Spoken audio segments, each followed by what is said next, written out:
खत्म होगा। पहला क्वेश्चन आप देख लीजिए, थोड़ा बड़ा है लेकिन इजी होगा, इसलिए बड़ा क्वेश्चन है लेकिन आराम से हम लोग इसको करेंगे। मिलान करना है और आप सभी लोग जानते हैं यहां पर आपको कुछ नियम दे रखे हैं और उसका उपयोग आपसे पूछा गया है। ठीक है, इधर का मिलान इधर का मिलान इधर से करना है और उसके आंसर्स आपको यहां दे रखे हैं। सबसे पहला हमारा हुक का नियम जो हमारा होता है ये किसके लिए लागू होता है और हुक का नियम कहां तक लागू होता है, तो हम लोग जानते हैं ये प्रत्यास्था सीमा तक हमारा लागू होता है। ये कहां तक लागू होगा, तो ये प्रत्यास्था सीमा तक हमारा वैलिड होता है। और ये प्रत्यास्था सीमा तक हम लोग कहते हैं कि जो प्रतिबल हमारा होता है वो समानुपाती होता है किसका, विकृति का। प्रतिबल समानुपाती किसका होगा, तो विकृति का होगा। लेकिन कहां तक होगा, तो प्रतिबल समानुपाती विकृति का होगा। याद रखेंगे प्रत्यास्था सीमा तक ऐसा होता है। तो अगर ए का मिलान अगर करेंगे तो किसके साथ जाएंगे, एक ऑप्शन यहां देख के लिखा हुआ है कि प्रत्यास्था सीमा के भीतर यानी कि प्रत्यास्था सीमा तक प्रतिबल जो है विकृति का समानुपाती होगा, इसका मतलब इसका मिलान इसी के साथ होगा। तो ए का मिलान हम किसके साथ कर लेंगे, तो ए का मिलान हम लोग 3 के साथ करेंगे। और हुक का नियम जो होता है ना, केवल और केवल मेरे भाई ऐसे ठोस वस्तु के लिए होता है लागू, द्रव और गैस में ये लागू नहीं होता है। दूसरी बात हम लोग चलते हैं, दूसरा हम लोग यहां पर देखते हैं, हमारे सामने में दे रखा है कि पास्कल का नियम भी है और न्यूटन के शीतलन का नियम हो रहा है। तो न्यूटन के शीतलन का नियम क्या होता है, न्यूटन के शीतलन कहने का मतलब होता है कि कोई भी गर्म चीज को बाहर निकाल करके रख दीजिए तो कुछ समय के बाद वो ठंडा हो जाता है। लेकिन ज्यादा तापमान पर अगर कोई वस्तु होता है तो वैसी परिस्थिति में उसका ठंडा होने में थोड़ा, आप ये कह सकते हैं, अगर हम यहां पर ये बोले मेरे भाई कि अगर मान लेते कोई गर्म चीज है हमारा, उसको बाहर निकाल करके रख देंगे तो उसमें ठंडा होने में समय लगेगा। तो वही चीज हमारा न्यूटन लॉ ऑफ कूलिंग हमारा उसी चीज को बताता है। न्यूटन का शीतलन नियम हमारा वही बताता है, कहता है किसी पिंड के शीतलन की दर मतलब कूलिंग रेट यानी ठंडा होने की दर, उसके परिवेश दर और उसके परिवेश के तापांतर का समानुपाती होता है। इसका मतलब ये बिल्कुल साफ हो गया कि परिवेश कहने हमारे वायुमंडल का तापमान और जो उस वस्तु का तापमान होगा, उस तापमान में जो अंतर होगा उसी के हिसाब से हमारा क्या होगा, तो वो ठंडा होगा। तो ठंडा होने की जो दर है या शीतलन की जो दर हमारा होगा, इस बात को आप सीधा समझेंगे, शीतलन की दर जो होगी यानी कि कूलिंग रेट होगा, शीतलन की जो दर होती है ये समानुपाती किसका होगा, तो समानुपाती होगा परिवेश के ताप में अंतर का, परिवेश के ताप में अंतर का समानुपाती होगा। अगर तापमान में अंतर अगर हम मान लेते हैं यहां पर ज्यादा है तो शीतलन की दर फास्ट होगी, तापमान में अंतर अगर कम है तो शीतलन की दर क्या होगी, तो कहेंगे स्लो हो जाती है। तो मेरे भाई न्यूटन लॉ ऑफ कूलिंग का ये है, तो हम कहेंगे यहां पर बी का मिलान 2 के साथ हो जाएगा। उसके बाद हमारा है पास्कल्स लॉ की बात करते हैं। तो पास्कल्स लॉ जो हमारा होता है ये शांत द्रव के लिए लागू होता है। ये किसके लिए होगा, हमने आपको कई बार बताया ये किसके लिए होगा, तो ये हमारा जो शांत द्रव होता है उसके लिए पास्कल्स लॉ हमारा वैलिड होता है। लेकिन आपको ध्यान रखना है कि पास्कल्स का कहना है कि किसी भी शांत द्रव में किसी भी जगह पर सभी दिशाओं में दाब एक समान लगता है। ये इनका स्टेटमेंट ही, पास्कल का ये स्टेटमेंट ही हमारा होता है। तो मेरे पे पास्कल का स्टेटमेंट हमारा क्या होता है, आप इस बात को समझिएगा। पास्कल का स्टेटमेंट होता है कि मान लेते कि कोई हमारा द्रव है, कोई हमारा क्या, तो कहेंगे यहां पर द्रव है, इस द्रव पर लगने वाले जितने भी हमारे फोर्सेस होंगे या जितने भी प्रेशर होंगे वो सभी क्या होगा, तो इक्वल एंड अपोजिट डायरेक्शन में हमारा लगेगा, इक्वल होगा और अपोजिट डायरेक्शन में हमारा लगेगा। और ऐसी परिस्थिति में इस पर नेट फोर्स की जो वैल्यू होगी वो क्या होगी, तो नेट फोर्स जो हमारा होगा उसका मान यहां पर नेट फोर्स की वैल्यू 0 होगी। अगर इधर जितना फोर्स लग रहा है उतना ही इसी लाइन में इधर लगेगा, जितना ऊपर लगेगा उतना ही नीचे लगेगा, कैंसिल आउट कर देगा, जितना इधर लगेगा उतना इधर लगेगा, जितना इधर लगेगा उतना ही इधर लगेगा। इसका मतलब इस मॉलिक्यूल्स के ऊपर में नेट फोर्स की वैल्यू 0 होगी। और अगर मॉलिक्यूल्स के ऊपर नेट फोर्स की वैल्यू अगर 0 होगी, इस मॉलिक्यूल्स के ऊपर में नेट फोर्स की वैल्यू अगर 0 होगी, तो मेरे भाई इस परिस्थिति में हम कह सकते हैं कि वो हमारा कैसी स्थिति में होगा, तो वो हमारा इक्विलिब्रियम की अवस्था में होगा। वो कैसा होगा, तो इसको हम लोग इक्विलिब्रियम अवस्था में कहेंगे, हमारा इक्विलिब्रियम कंडीशंस में होगा, इस बात को ध्यान रखेंगे। इक्विलिब्रियम कंडीशन में होगा और सभी जगह पर हमारा दाब क्या होगा, तो एक समान होगा। तो किसी बंद पात्र की बात करते हैं, कोई हमारा क्लोज्ड वेसल्स हमारा होता, उसमें रखे तरल पर लगाया गया जो दाब होगा वो दाब सभी दिशाओं में समान रूप से संचरित होता है। ये स्टेटमेंट जो है किसका है, तो ये स्टेटमेंट हमारा पास्कल का ये स्टेटमेंट है, इसलिए इसका मिलान अगर करेंगे तो हम लोग यहां कहेंगे सी का हमारा 4 हो जाएगा। हेलो,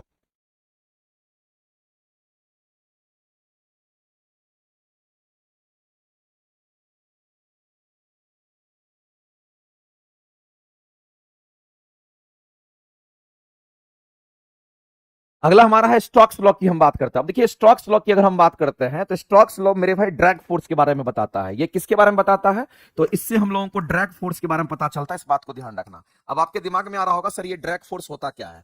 ड्रैग फोर्स कहने का मतलब आप ये समझिए, जैसे कि मान लेते हैं कोई हमारा द्रव है और कोई हमारा क्या, तो यहां पर द्रव है, ये हमारा द्रव भरा हुआ है, कोई द्रव हमारा है जिसकी अपनी विस्कोसिटी होगी, अपनी श्यानता होगी। ये द्रव हमारा, कोई एक द्रव हमारा इसमें भरा हुआ है, इसमें द्रव हमारा भरा हुआ है। अब किसी सॉलिड ऑब्जेक्ट को, किसी ऐसे ठोस पदार्थ को जब इसके अंदर हम लोग गिराते हैं, तो जाहिर सी बात है मेरे भाई, इस पर एक फोर्स, हमारा ऊपर की तरफ हमारा एक फोर्स लगता है, और उस फोर्स को हम ड्रैग फोर्स कहते हैं। और एक नीचे भी लगेगा जो कि इसको ग्रेविटी खींचेगी, तो उसको हम लोग ग्रेविटेशनल फोर्स हम लोग कहते हैं। तो ये ड्रैग फोर्स हमारा कितना होता है? ये ड्रैग फोर्स हमारा होता है sigma pi eta R V के नाम से हम लोग जानते हैं। ईटा क्या है? तो ये हमारा यहां पर ईटा जो दिख रहा है, इसको हम लोग यहां पर विस्कोसिटी कहते हैं। और ये हमारा कुछ ऐसा होता है, कहते हैं से ये हमारा कितना, तो हमारा ये 6 पाई ईटा आर भी हमारा होता है, ध्यान रखेंगे। तो ड्रैग फोर्स हमारा ये होता है, इसी को हम लोग ड्रैग फोर्स कहते हैं। ये ड्रैग फोर्स का हमारा फॉर्मूला होगा। ये कैसा फॉर्मूला? तो ड्रैग फोर्स का फॉर्मूला है, इस बात को ध्यान रखना। और इसी को हम स्टोक्स लॉ कहते हैं। ड्रैग फोर्स जो फाइंड आउट करते हैं वो स्टोक के नियम से निकलता है। और जब किसी द्रव पदार्थ में किसी ठोस वस्तु को गिराते हैं, तो उसके ऊपर की तरफ एक फोर्स लगता है, जिसको ड्रैग फोर्स कहते हैं, वो हमारा यहीं से निकल करके आता है। दूसरी बात आप देखते होंगे, जो प्लेन वगैरह का डिजाइन किया जाता है, वो प्लेन कैसा डिजाइन होता है? आप देखिएगा, प्लेन जो आगे वाला पोर्शन होता है उसको ऐसा स्लोप बना दिया जाता है। और ये प्लेन का कैसा होता है? यहां पर प्लेन का ये इस तरह से आप देखिएगा तो ब्लेड लगा हुआ रहता है, ऐसे करके उसका पंखा होता है। प्लेन का अगर पंखा देखेंगे तो ऐसे करके प्लेन का ये क्या होता है? पंखा होता है। और इस तरीके से प्लेन को डिजाइन किया जाता है। आप देखे होंगे मेरे भाई, जो प्लेन को डिजाइन करता है इस तरीके से। तो यहां पर ऐसा क्यों बनाते हैं? ऐसा इसलिए बनाते हैं कि यहां पर ड्रैग फोर्स हमारा कम लगेगा, क्योंकि हवा जो है वो एक ड्रैग फोर्स लगाती है अपनी दिशा में। जब प्लेन इधर से उड़ता है तो इधर से हवा भी एक फोर्स लगाती है, और उसी फोर्स को हम लोग क्या कहते हैं? इसको भी ड्रैग फोर्स कहते हैं, जिसको एफडी दिखाते हैं। तो अगर इस तरह का शेप अगर बना दिया जाएगा तो यहां पर ड्रैग फोर्स कम हो जाता है। उसी तरीके से अगर किसी द्रव में अगर किसी वस्तु को गिराते हैं, तो इसको रोकने का जो काम करता है उसको ड्रैग फोर्स कहते हैं। उसकी वैल्यू इतनी होती है, और ये स्टोक्स नियम से हमारा कैलकुलेट होता है। तो मेरे भाई, इसका क्या कहेंगे? किसी श्यान तरल में गिरते हुए गोले पर लगने वाला जो मंदक बल होगा, और मंदक बल कहने का मतलब हमारा ड्रैग फोर्स की हम बात करते हैं, जो नीचे से ऊपर लगता है, उसी को हम कहेंगे। इसका मिलान इसके साथ हमारा 1 हो जाएगा। बताइए, 3 2 4 1 करेक्ट आंसर हो जाएगा। 3 2 1 है कितना? तो 3 2 4 1 कहां पे है? तो 3 2 4 1 हमारा ऑप्शन नंबर ए के साथ होगा। और ऑप्शन नंबर ए जो है आपका क्या हो जाएगा? तो राइट आंसर हो जाएगा। ठीक है, इतना बात समझ में आ गया होगा, कोई दिक्कत नहीं, आप इसको ध्यान में रखेंगे। आगे चलते हैं। सरफेस टेंशन के बारे में आप बताइए कि कौन सा स्टेटमेंट हमारा सही नहीं है। सबसे पहला चीज मेरे भाई, आपको मैंने बताया था कि जब कभी भी आपके सामने में सरफेस टेंशन की कभी भी बात होती है, जिसको पृष्ठ तनाव हम कहते हैं, हिंदी में इसको क्या बोलेंगे? तो इसको हिंदी में पृष्ठ तनाव के नाम से हम लोग जानते हैं। ये पृष्ठ तनाव हमारा होता है सरफेस टेंशन। इसको सिग्मास दिखाते हैं। और ये क्या होता है? कहेंगे ये हमारा फोर्स पर यूनिट लेंथ होता है। और इसका फॉर्मूला होता है फोर्स पर यूनिट एरिया, नहीं यहां पर लेंथ होता है। फोर्स पर यूनिट एरिया नहीं, यहां लेंथ होता है। और इसका यूनिट क्या होगा? तो फोर्स का यूनिट न्यूटन, और लंबाई का यूनिट क्या होगा? तो मीटर। इसका यूनिट हमारा न्यूटन पर मीटर होता है। अगर हम पृष्ठ तनाव की बात करते हैं मेरे भाई, तो अलग अलग द्रव का पृष्ठ तनाव अलग अलग होता है। लेकिन एक बात आप समझ लीजिए, तापमान जब बढ़ता है तो पृष्ठ तनाव का मान किसी भी द्रव का घटता है। इस बात को आप ध्यान रखेंगे मेरे भाई, इस बात को ध्यान रखना। तापमान के बढ़ने से पृष्ठ तनाव की वैल्यू क्या होती है? द्रव का पृष्ठ तनाव का मान घटता है। और ये पृष्ठ तनाव जो हमारा होता है, ये कहां पे? तो द्रव की सतह पर देखने को मिलता है। कहां पे? तो आपको ध्यान रखना है, ये द्रव की सतह पर, आपको द्रव की सतह पर हमारा होता है। ये द्रव की सतह पर होता है, द्रव के अंदर पृष्ठ तनाव नहीं होता है। कभी भी होगा तो द्रव की सतह पर होता है, जिसको सरफेस टेंशन कहते हैं, नाम से ही पता चलता है। और तापमान के बढ़ने से पृष्ठ तनाव की वैल्यू घटती है। इस बात को आप ध्यान रखेंगे, पृष्ठ तनाव की वैल्यू क्या होती है? तो घटती हो। और एक नोट करके एक पॉइंट आप लिख लीजिए, ये भी आपके काम का है मेरे भाई। क्रांतिक तापमान पर गर्म करते करते आप कहां पहुंचा दीजिए? तो उसको क्रांतिक तापमान पर पहुंचा दीजिए। और क्रांतिक तापमान कितना होता है? तो याद रखना 374.16 डिग्री सेल्सियस होती है। और क्रांतिक तापमान पर, इस तापमान पर गर्म करते करते करते इस तापमान पर पहुंचा दीजिए, सेल्सियस में हमारा इतना होता है मेरे भाई। उस द्रव का जो पृष्ठ तनाव हमारा होता है, उस द्रव का जो पृष्ठ तनाव हमारा होता है, वह पृष्ठ तनाव की वैल्यू क्या हो जाती है? तो यहां पर हमारा 0 हो जाता है। उसकी पृष्ठ तनाव की वैल्यू 0 जाता है। तो कई बार क्वेश्चन पूछा गया है, पृष्ठ तनाव का मान 0 कब होगा? आप गर्म करते करते करते क्रांतिक तापमान पर पहुंचा दीजिए, पृष्ठ तनाव की वैल्यू 0 होगी। दूसरी बात मेरे भाई, इसी पृष्ठ तनाव के कारण हमारा क्या होता है? सरफेस टेंशन के कारण क्या होता है? आपको ध्यान रखना है, ये भी पॉइंट आप नोट कर सकते हो। सिर्फ पृष्ठ तनाव के कारण हमारा क्या होता है? जैसे मान लेते हैं कि ये हमारा क्या है? पानी है। नीचे में पानी का ये सरफेस हमारा है। तो पृष्ठ तनाव मेरे भाई पानी के अंदर नहीं होगा, पानी के सतह पर होगा। तो आपसे हम जानना चाहते हैं कि क्या पृष्ठ तनाव यहां होगा? नहीं होगा। क्या यहां होगा? नहीं होगा। होगा, कहां होता, द्रव की सतह पर होता, तो ये द्रव का हमारा क्या, तो सतह है। तो पृष्ठ तनाव अगर देखने को मिलेगा तो यही देखने को मिलेगा। अब मेरे भाई कोई मॉलिक्यूल्स मान लेते हैं हमारा यहां पर ए मॉलिक्यूल्स है, और इस मॉलिक्यूल्स पर क्या करेगा, तो पानी नीचे की तरफ फोर्स लगाएगा, जो कि स्वसंजक बल हमारा होगा। इस तरीके से ये हमारा बल लगाता है, ऐसे करके बल लगाता है। और ऊपर में क्या है, तो ऊपर में हवा है, नीचे में क्या था, तो पानी था। तो पानी मेरे भाई क्या है, तो पानी के जो मॉलिक्यूल्स हैं वो नीचे खींचेगा और हवा का मॉलिक्यूल्स ऊपर खींचेगा, तो ये बल मजबूत होगा, ये बल हमारा वीक होगा। ऐसी परिस्थिति में यहां पर एक शेप ले लेता है, और कुछ इस तरीके का ये शेप ले लेता है। इसलिए कहते हैं पानी की बूंदें गोलाकार होती है। पानी की बूंदें कैसी बन जाती है, तो पानी की बूंदें गोलाकार होती है पृष्ठ तनाव के कारण। तो मेरे भाई ये वाला शेप जो इस तरीके से हमारा लेता है, ये पृष्ठ तनाव के कारण ही होता है। और ऐसी परिस्थिति में आपको ध्यान रखना है कि ये ऐसा गोलाकार बनता है। जब गोलाकार बनेगा तो उसका बहुत कम एरिया जो होता है वो हमारा सरफेस पर कांटेक्ट में आता है। तो आपको ध्यान रखना है कि न्यूनतम क्षेत्रफल घेरने की प्रवृत्ति जो होती है वो पृष्ठ तनाव के कारण होता है। तो यहां पर न्यूनतम क्षेत्रफल कांटेक्ट में आ रहा है। कैसा कांटेक्ट में आ रहा है, तो न्यूनतम क्षेत्रफल की हम बात करते हैं, तो ये न्यूनतम क्षेत्रफल हमारा क्या, तो कहेंगे न्यूनतम एरिया जो है, न्यूनतम क्षेत्रफल हमारा कांटेक्ट में आ रहा है। अगर न्यूनतम क्षेत्रफल कांटेक्ट में अगर आ रहा है, इसका मतलब समझ लीजिए मेरे भाई ये किसके कारण, तो हम लोग सीधा कहेंगे ये पृष्ठ तनाव के कारण हमारा होगा। ये पृष्ठ तनाव के कारण हमारा होता है, इस बात को ध्यान रखना। अगर न्यूनतम क्षेत्रफल अगर हमारा कांटेक्ट में आता तो वो किसके कारण, पृष्ठ तनाव के कारण होगा। जितना ज्यादा पृष्ठ तनाव होगा उतना कम कांटेक्ट में होगा, जितना कम पृष्ठ तनाव होगा उतना आसानी से फैला हुआ आपको मिलेगा। ऐसा भी तो हो सकता था, ऐसा हो जाता, यहां ज्यादा कांटेक्ट में है लेकिन यहां कम कांटेक्ट में, इसका मतलब इसका पृष्ठ तनाव कम हमारा होगा। तो ये प्रॉपर्टी आपको समझना है। और पृष्ठ तनाव मेरे भाई ये हम आपको कहां, तो द्रव में देखने को मिलता है, गैस में नहीं, द्रव की सतह पर देखने को मिलता है। तो हम लोग देखते हैं इसमें से कौन सा स्टेटमेंट हमारा सही गलत है। आपसे पूछा कौन सा स्टेटमेंट सही नहीं है, वो उसको ढूंढना है। यहाँ कह रहा है कि द्रव के पृष्ठ का वह गुण होता है, द्रव के पृष्ठ बोल रहा, सतह बोल रहा, वह गुण है जिसके कारण वो अपने क्षेत्रफल को न्यूनतम करने का प्रयास करता है। बिल्कुल सही बात है, बहुत कम एरिया हमारा वहां पर कांटेक्ट में होता है। अगला कहता है इसका ऐसा ही मात्रक जो होगा वो न्यूटन प्रति मीटर होगा, न्यूटन पर मीटर होगा, क्योंकि ये फोर्स पर यूनिट लेंथ होता है, एरिया हमारा इसका यूनिट क्या होगा, तो न्यूटन पर मीटर होगा। ये स्टेटमेंट भी हमारा क्या, तो कहेंगे राइट है। अगला कहता है कि तापमान के बढ़ने पर द्रव का जो पृष्ठ तनाव होता है वो सामान्यतः बढ़ता है। हमने बोला मेरे भाई तापमान के बढ़ने पर द्रव का जो पृष्ठ तनाव होता है उसकी वैल्यू घटती है, सिग्मा पृष्ठ तनाव है उसकी वैल्यू घटती है। यहां पर कह रहा है कि इसका तापमान बढ़ता है, जो कि हमारा गलत है। अगर गलत है तो फिर यही आंसर्स करेंगे, फिर यही आंसर्स करेंगे, और ऑप्शन नंबर सी जो है हमारा यहां पर क्या होगा, तो गलत आंसर है, जिसको हम लोग यहां पर राइट करेंगे।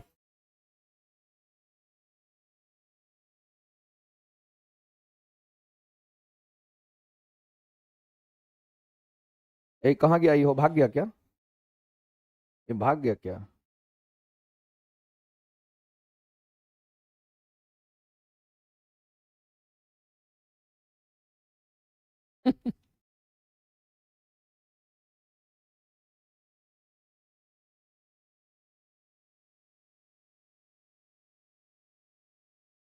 हम्म।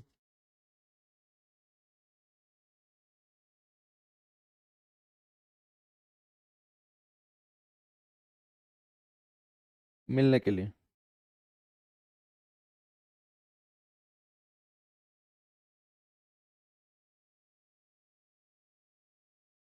चलिए अगले क्वेश्चन पर हम लोग बढ़ते हैं। अगला क्वेश्चन क्या कहता है, यदि पृथ्वी का द्रव्यमान अपरिवर्तित रखते हुए, यदि पृथ्वी का अपना द्रव्यमान होता है कितना होता है, तो 6 इंटू 10 टू द पावर हमारा कितना होता है, 24 केजी होता है। यानी कि पृथ्वी के द्रव्यमान में कोई परिवर्तन नहीं करना, ऐसा क्वेश्चन में कह रहा है।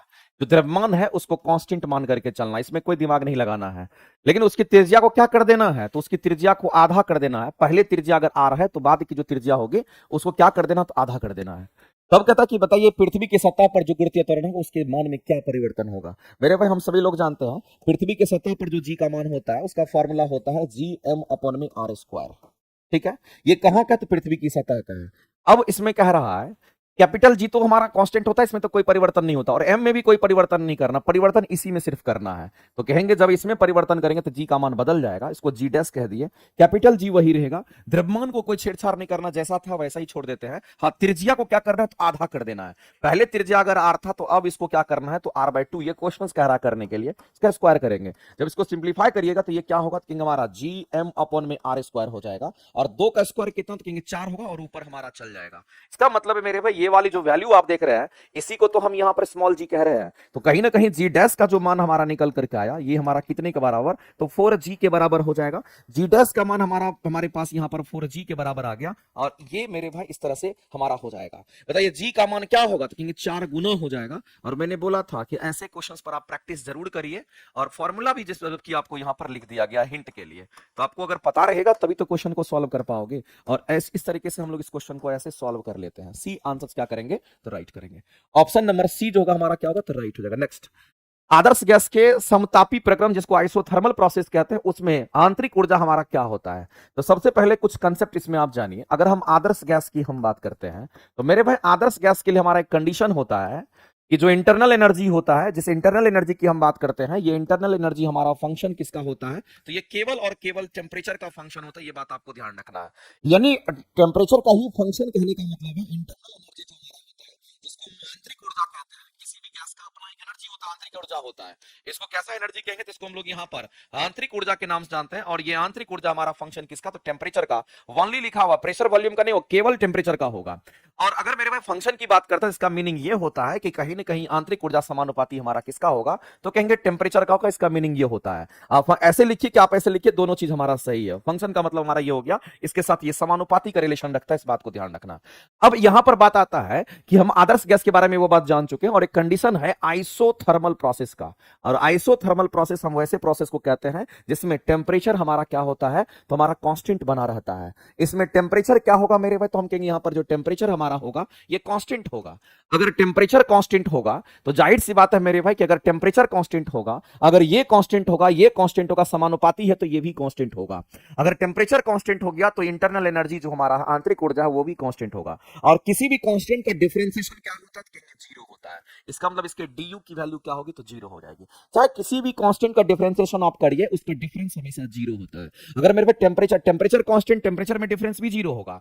अगर हमारा इंटरनल एनर्जी कांस्टेंट, इसका मतलब इंटरनल एनर्जी में भी डिफरेंस क्या होगा, तो कहेंगे जीरो होगा। इतना बात आपको समझ में आ गया होगा, और यही क्वेश्चन आपसे पूछा गया है। तो आप यहां पर कुल मिलाकर के देख लीजिए, कह रहा है कि आदर्श गैस की हम बात कर रहे हैं, और कैसा प्रक्रम की बात कर रहा है, तो समतापी प्रक्रम की बात कर रहा है। और कहता है कि आप ये बताइए उसके आंतरिक ऊर्जा में परिवर्तन की वैल्यू क्या होगी, ये क्वेश्चन में आपसे पूछा गया है। तो आंतरिक ऊर्जा कहने का मतलब हमारा क्या होगा, आंतरिक ऊर्जा कहने का मतलब है कि हम उसको कैसे दिखाएंगे, उसको हम लोग du दिखाते हैं। और du का मान क्या निकल करके आया मेरे भाई, तो जीरो निकल करके आ गया। यानी कहने का मतलब कुल मिलाकर के ये बात हो गया शून्य। आंतरिक ऊर्जा में परिवर्तन जो होगा हमारा क्या होगा, तो कहेंगे शून्य हो जाएगा। और ऐसी परिस्थिति में इस क्वेश्चन के अगर आंसर करेंगे तो हमारा यही आंसर हो जाएगा। ऑप्शन नंबर हमारा कौन सा होगा, हम लोग सीधा कहेंगे सी आंसर हमारे यहां पर क्या होगा, तो राइट होगा। और मेरे भाई ये बात बोल भी दिया है कि आंतरिक ऊर्जा जो हमारा होगा वो किसका फंक्शन है, तो केवल और केवल तापमान का फंक्शन है। आंतरिक ऊर्जा केवल और केवल तापमान का फंक्शन है, ये बात उन्होंने हिंट भी कर दिया है। तब हमारा ये शून्य होता है। तो ये पता रहेगा तभी तो आप क्वेश्चन को बना पाओगे। ठीक है, आगे चलते हैं, अगले क्वेश्चंस के ऊपर हम लोग बढ़ते हैं। अगला क्या कहता है मेरे भाई, पोलराइड की बात करते हैं। जो पोलराइजर हमारा होता है उसी की बात कही गई है। तो पोलराइजर की अगर बात करते हैं, तो मेरे भाई ये पोलराइजर का इस्तेमाल कहां पे करते हैं, तो अध्रुवित प्रकाश को ध्रुवित प्रकाश में बदलने के लिए करते हैं। इस बात को ध्यान रखेंगे। कैसी प्रकाश की बात कर रहे हैं, तो यहां पर हम लोग अध्रुवित प्रकाश की हम बात कर रहे हैं। और ये जो हमारा अध्रुवित प्रकाश हमारा है, इस अध्रुवित प्रकाश को किस में बदलना है, इसको हम लोग ध्रुवित प्रकाश में बदलना है। इस बात को आप ध्यान रखें। तो अध्रुवित प्रकाश को ध्रुवित प्रकाश में अगर बदलना है, तो यहां पर पोलराइजर लगाना पड़ेगा। क्या लगाना पड़ेगा, यहां पर पोलराइजर लगाना पड़ेगा। इस बात को ध्यान रखना। और ये जो पोलराइजर हमारा होता है, ये निकोल प्रिज्म को हम कहते हैं। किसको कहेंगे, तो ये निकोल प्रिज्म हमारा होता है, उसी को पोलराइजर कहते हैं। तो ये पोलराइजर क्या करता है, तो मेरे पास अध्रुवित प्रकाश जो उसको ध्रुवित प्रकाश में बदल देता है। अध्रुवित प्रकाश कहने का मतलब क्या समझते हैं, अध्रुवित प्रकाश जैसे हमारा कोई बल्ब जल रहा है, तो उसकी रोशनी जो है वो चारों दिशा में फैल जाती है, इसको अध्रुवित प्रकाश कहते हैं। लेकिन इसी को क्या करते हैं, तो पोलराइजर लगा करके यहां पर एक पोलराइजर लगा दिया जाता है जो 45 डिग्री पर हमारा इंक्लाइंड होता है। और जब इस पोलराइजर को यहां पर लगाते हैं, तो इसकी जो दिशा होती है किसी एक दिशा में, किसी एक पर्टिकुलर डायरेक्शन में हमारा हो जाता है, इसलिए इसको हम कहते हैं ध्रुवित प्रकाश। तो किसी एक दिशा में अनुदिश हो गए, इसको ध्रुवित प्रकाश कहेंगे। लेकिन अगर चारों तरफ फैल रहा है, तो अध्रुवित प्रकाश कहेंगे। तो अध्रुवित प्रकाश को ध्रुवित प्रकाश में बदलने के लिए हम क्या लगा रहे हैं यहाँ पर, तो पोलराइजर लगा रहे हैं। और पोलराइजर जो हमारा लगता है मेरे भाई, ये 45 डिग्री के कोण पर हमारा लगता है, 45 डिग्री के कोण पर हमारा इंक्लाइंड होता है। इस बात को ध्यान रखेंगे। तो बताइए मेरे भाई, बोला गया पोलराइड का उपयोग प्रकाश के किस गुण को प्रदर्शन करने या उपयोग करने के लिए करते हैं। तो जाहिर सी बात है मेरे भाई, पोलराइजेशन के लिए हम लोग करते हैं, ध्रुवन के लिए करते हैं। यानी इस क्वेश्चन को अगर आंसर करेंगे तो ऑप्शन नंबर हमारा क्या हो जाएगा, तो सी करेक्ट हो जाएगा। और याद रखना कि प्रकाश का तो ध्रुवीकरण होता है, लेकिन ध्वनि का ध्रुवीकरण नहीं होता है। इस प्रकाश का तो हम ध्रुवीकरण कर दिए पोलराइजर लगा करके, इस प्रकाश का ध्रुवीकरण तो हम लोग करते हैं, लेकिन याद रखना मेरे भाई ये क्वेश्चन कई बार पूछा जाता है कि क्या ध्वनि का ध्रुवीकरण संभव है, तो आपको ध्यान रखना है ध्वनि का ध्रुवीकरण हमारा नहीं होता है। किसका होता है? तो केवल और केवल किसका ध्रुवीकरण होगा? तो केवल और केवल प्रकाश का ध्रुवीकरण होगा, और मेरे भाई ध्वनि का ध्रुवीकरण नहीं होता, ये बात आपको ध्यान रखना है। ठीक है, इस तरीके से ये सारी बातें ध्यान रखनी है। डिफ्रैक्शन के बारे में मैंने आपको डिटेल में बताया, आपको क्लास करते रहते हैं लगातार, ये सारी चीजें हमने बताया, बार बार बताने का मतलब नहीं है। कौन सा स्टेटमेंट हमारा क्या तो सही नहीं है, अब सही नहीं है उसको ढूंढिए। ध्वनि के बारे में बोला गया, आसानी है, आप ढूंढ लीजिए। बताइए इस क्वेश्चन का आंसर क्या करेंगे? छठे नंबर क्वेश्चन का आंसर आप सभी लोग करके बताइए। छठा नंबर जो क्वेश्चन है उस क्वेश्चन का आंसर करके आप लोग बताइए, और जितने लोग लाइव देख रहे हैं सेशन को शेयर भी कीजिए, और मेरे भाई जितने लोग लाइव देख रहे हैं सेशन को लाइक भी कीजिए। ठीक है, और बताइए कि इस क्वेश्चन का आंसर क्या करेंगे। कह रहा है कि ध्वनि तरंग के बारे में आपसे पूछा कि कौन सा स्टेटमेंट हमारा सही नहीं है। हम किसकी बात कर रहे हैं? तो हम यहां पर ध्वनि तरंग की बात कर रहे हैं। किसकी बात कर रहे हैं? तो हम यहां पर ध्वनि तरंग की बात करते हैं। और मेरे भाई ध्वनि तरंग जो होता है ये कैसी तरंग है? तो इसको अनुदैर्ध्य तरंग के नाम से हम लोग जानते हैं। और अगर ये अनुदैर्ध्य तरंग हमारा होगा तो अनुदैर्ध्य तरंग को गमन करने के लिए किसी माध्यम की आवश्यकता है। गमन करने के लिए क्या चाहिए? इसको गमन करने के लिए माध्यम चाहिए। इसको गमन करने के लिए क्या चाहिए? तो माध्यम की आवश्यकता होती है। हेलो,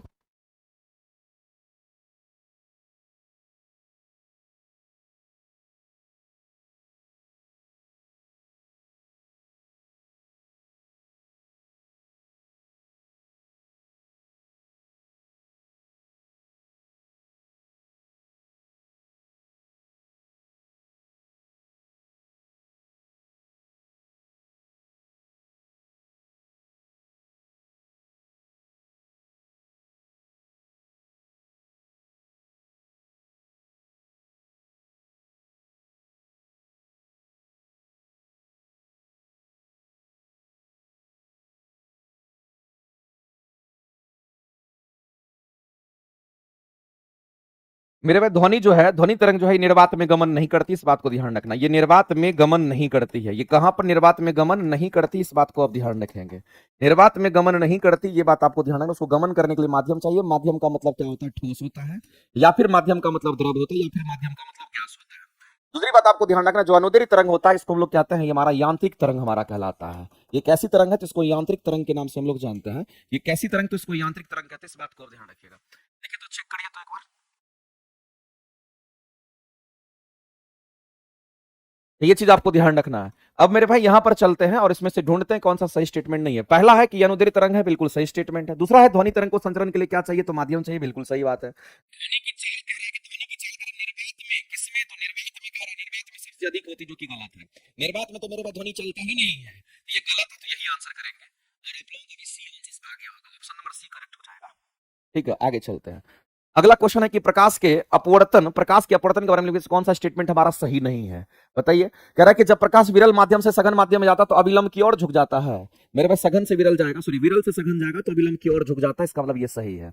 विरल से सघन जा रहा है तो अविलंब की ओर झुक जाएगा। आपतन कोण, अपवर्तन कोण, अविलंब तीनों एक ही तल में होते हैं, ये भी स्टेटमेंट सही है। प्रकाश की चाल सघन माध्यम में, कह रहा है कि प्रकाश नहीं है, तो प्रकाश की चाल सघन माध्यम में, किस माध्यम में? कह रहा सघन माध्यम में विरल माध्यम की अपेक्षा क्या होती है? कह रहा कि अधिक होती है। मेरे भाई प्रकाश की चाल सघन माध्यम में पूछ रहा है, किस माध्यम में? कह रहा सघन माध्यम में। इस माध्यम की अपेक्षा अधिक होती है? नहीं, इस माध्यम की अपेक्षा कम होती है, इस बात को ध्यान रखना। विरल माध्यम में प्रकाश तेज गति से चलता है, जबकि सघन माध्यम में प्रकाश हमारा धीमी गति से चलता है। चुंबकीय फ्लक्स की बात करते हैं। मेरे पास बहुत सारे मैग्नेटिक फील्ड लाइंस के समूह को ही हम लोग क्या कहते हैं? तो आपको ध्यान रखना है कि जो मैग्नेटिक हमारा फील्ड लाइंस हमारा होता है, मैग्नेटिक फील्ड लाइंस की अगर हम बात करते हैं, ये जो हमारा मैग्नेटिक फील्ड लाइंस होता है, इसी मैग्नेटिक फील्ड लाइंस के समूह को क्या कहते हैं? इसी के समूह को हम लोग क्या कहते हैं? तो फ्लक्स कहते हैं। इसी के समूह को फ्लक्स कहते हैं, और फ्लक्स को हम लोग किससे? तो फाई से दिखाते हैं, ध्यान रखेंगे। और मेरे भाई इस फ्लक्स का जो यूनिट होता है, इसका यूनिट क्या होगा? तो इसका यूनिट हमारा वेबर होता है, इस बात को आप ध्यान रखेंगे। इसका यूनिट क्या होगा? तो वेबर होगा, और शॉर्ट में इसको WB से दिखाते हैं। ठीक है, इतना आपको ध्यान रखना है। और दूसरी बात है कि जो फ्लक्स हमारा होता है इसका एक फॉर्मूला होता है, फाई इक्वल टू हमारा होता है मैग्नेटिक फील्ड हमारा, ये मैग्नेटिक फील्ड हमारा, ये हमारा डॉट वेक्टर, और ये हम कहते हैं बी डॉट ए हमारा एरिया वेक्टर होता है। ये एरिया वेक्टर लेते हैं, एरिया नहीं लेते हैं। ये एरिया वेक्टर अलग चीज होता है जो कि सदिश होता है। एरिया हमारा अदिश होता है, लेकिन ये एरिया वेक्टर है, इस बात को ध्यान रखना। तो एरिया वेक्टर सदिश होता है जबकि एरिया अदिश होता है, और हम सभी लोग जानते हैं इसका फॉर्मूला हमारा यही होता है। और हम कहते हैं कि B vector dot A vector हमारा क्या होता है? ये फाई के बराबर होगा। और एक कंसेप्ट हम लोग जानते हैं, दो सदिश का, किसका? तो दो सदिश का कैसा गुणनफल? तो याद रखना मेरे भाई, दो सदिश का अदिश गुणनफल क्या देता है? दो सदिश का अदिश गुणनफल अदिश देता है।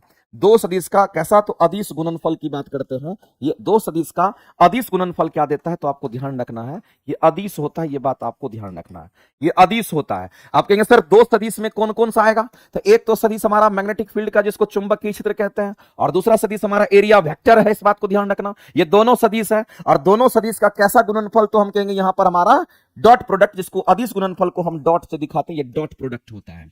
और मेरे भाई दो सदिश का अदिश गुणनफल, दो सदिश का अदिश गुणनफल क्या देता है? तो अदिश देता है, इसका मतलब कहीं ना कहीं फ्लक्स जो हमारा होगा ये क्या होगा? तो कहेंगे अदिश राशि होता है।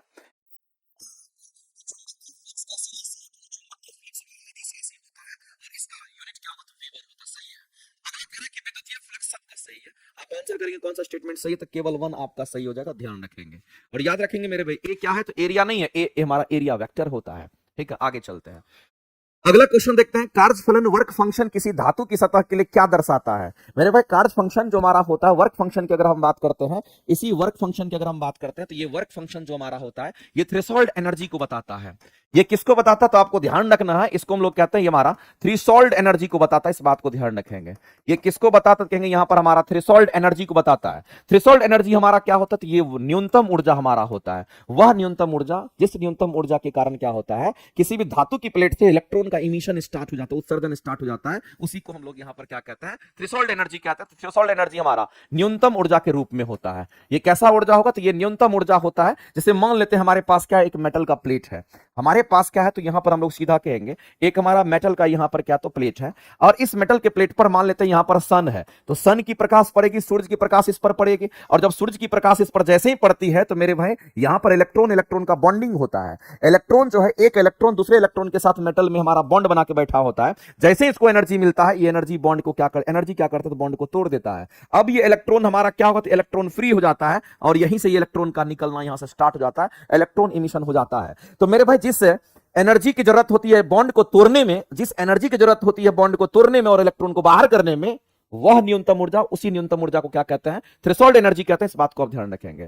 तो कार्य फंक्शन हमारा क्या? तो वर्क फंक्शन हमारा क्या होता है? तो हम कहेंगे थ्रेशोल्ड एनर्जी से रिलेटेड है, और वह कहता है कि किसी धातु की सतह के लिए क्या दर्शाता है? तो किसी धातु की सतह के लिए हम कहेंगे यहां पर, धातु की सतह से एक इलेक्ट्रॉन को बाहर निकालने के लिए जो आवश्यक न्यूनतम ऊर्जा हमारा होगा, उसी को वर्क फंक्शन कहते हैं। कुल ऊर्जा नहीं कहेंगे, न्यूनतम ऊर्जा को घेरेंगे, इस बात को ध्यान रखना। और न्यूनतम ऊर्जा हमारा किसका होता है? कहेंगे हम लोग सीधा कहेंगे, हमारा यहां पर सीधा सीधा साफ साफ है मेरे भाई, वो थ्रेशोल्ड एनर्जी के कारण हमारा होता है। तो थ्रेशोल्ड एनर्जी हमारा कैसा ऊर्जा होगा? तो न्यूनतम ऊर्जा के रूप में होता है, इस बात को आप ध्यान रखेंगे। और उसी एनर्जी के साथ क्या होता है? हमारा इलेक्ट्रॉन इमिशन स्टार्ट हो जाता है किसी मेटल प्लेट से। तो कई बार क्वेश्चन आपको बता चुके हैं, और इस क्वेश्चन का आंसर आप लोग करके बताइए। देखने का मन नहीं करता है सर, क्या बार बार क्या बार कुछ नंबर से रह जाता हूं? प्लीज सर, एसटीटी नोटिफिकेशन कब तक आएगा प्लीज? साजिद जी, धैर्य जो होता है ना, जिसको हम कहते हैं धैर्य की परीक्षा जो होती है, जो धैर्य की परीक्षा पास कर जाता है, उससे बड़ा आदमी कोई नहीं होता है। बात को ध्यान रखिएगा। एक बात बताइए, आप डेली पढ़ रहे हैं, आपको क्या लगता है आपका ये नॉलेज बेकार चला जाएगा? जब तक आप जिंदा रहेंगे तब तक आपके पास वो नॉलेज रहेगा। आपको मजाक लग रहा है? एग्जाम निकालना बहुत बड़ी चीज नहीं है मेरे भाई, एक अच्छा इंसान भी बनना बहुत जरूरी चीज होता है। आप पढ़ रहे हैं, आपका नॉलेज बढ़ रहा है, आप उस चीज को सीख रहे हैं, इससे बढ़िया क्या हो सकता है? आप मान के चलिए पढ़ाई करने में आपका सर दर्द करता है, आप रील्स देखना शुरू करिए, आपका सर दर्द ठीक हो जाएगा, क्योंकि रील्स से आपको कुछ मिलना जलना है नहीं। रील्स में क्या मिलना है? कुछ नहीं मिलना है। लेकिन अगर आप पढ़ते हैं तो जब तक जिंदा रहिएगा तब तक वो कंसेप्ट आपको काम आएगा। पढ़ाई को कभी ये मत सोचिए कि हमारा एग्जाम होगा कि नहीं होगा, अरे अपने आप एग्जाम हो जाएगा, अपने आप वैकेंसी आ जाएगी, समय नहीं मिलेगा सोचने का उस समय में। इसलिए जो चल रहा है ना, उसको शिद्दत के साथ कीजिए, और इतना आप समझ लीजिए कि ये मेरा काम है, जब तक स्टूडेंट है करना पड़ेगा। जिस दिन ब्याह शादी हो जाएगा, आदमी तो ब्याह शादी के बाद भी पढ़ करके कुछ अच्छा करता है, और तुम लोग जो है पहले ही सोच लेता है कि क्या होगा नहीं होगा। बताओ, इस क्वेश्चन के बारे में नहीं बताएं क्या? कोई एक रेडियो एक्टिव एलिमेंट है, कोई एक रेडियो एक्टिव एलिमेंट है जिसकी अर्ध आयु काल कितने दिन का? तो कहेंगे टी हमारा है, और कहता 3T समय के बाद 3t समय के बाद हमारा जो x एलिमेंट था वो अविघटित परमाणुओं का अंश क्या होगा, ये आपसे पूछा गया है। यानी जो विघटित नहीं हुआ, इसका मतलब कहीं ना कहीं ये शेष की बात कर रहा है। किसकी बात कर रहा है? जो शेष बचा रह गया वो आपसे पूछ रहा है। और शेष को हम लोग किससे? तो n से दिखाते हैं। बताइए फॉर्मूला बताएं कि नहीं? एक फॉर्मूला बताएं, n बराबर हमारा होता है n not divided by 2 to the power. तो हम कहते हैं यहां पर n होता है, n जो है हमारा ये शेष को रिप्रेजेंट करता है, और n नॉट जो हमारा ये टोटल को रिप्रेजेंट करता है, कुल को रिप्रेजेंट करता है। और एक और फॉर्मूला बताए थे मेरे भाई कि कुल समय बराबर क्या होता है, तो कहेंगे जो हाफ लाइफ हमारा है उसको गुना कर देंगे n से।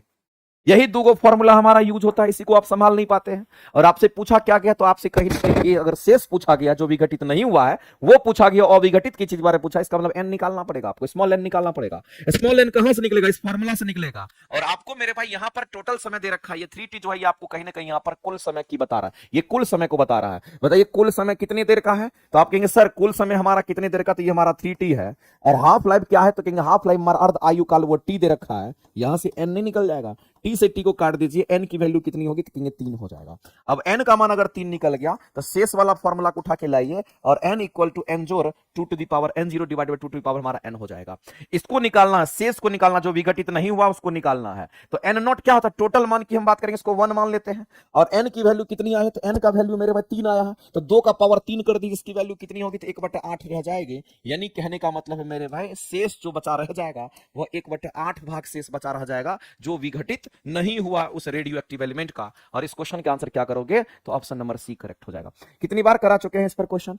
आगे मेरे भाई एनसीईआरटी एग्जाम्पलर की जो क्लासेस है आपका कल से याद रखेंगे। एनसीईआरटी एग्जाम्पलर की क्लासेस जो है स्टूडियो थोड़ा सही से टाइम सेट नहीं कर रहा था, लेकिन कल से ये टाइम आपका जो है 3:45 PM से आपकी क्लासेस चलेगी, और ये आपको 5 PM तक ये क्लासेस डेली चलेगी। और कल से एकदम श्योर आपकी ये क्लासेस चलेगी, ध्यान रखेंगे। एनसीईआरटी एग्जाम्पलर उसमें कराएंगे आपको काफी डिटेल में और बहुत ही खूबसूरत अंदाज में आपको यहां पर देखने को मिलेगा। सारी थ्योरी क्लियर होती चली जाएगी क्वेश्चंस के माध्यम से भी।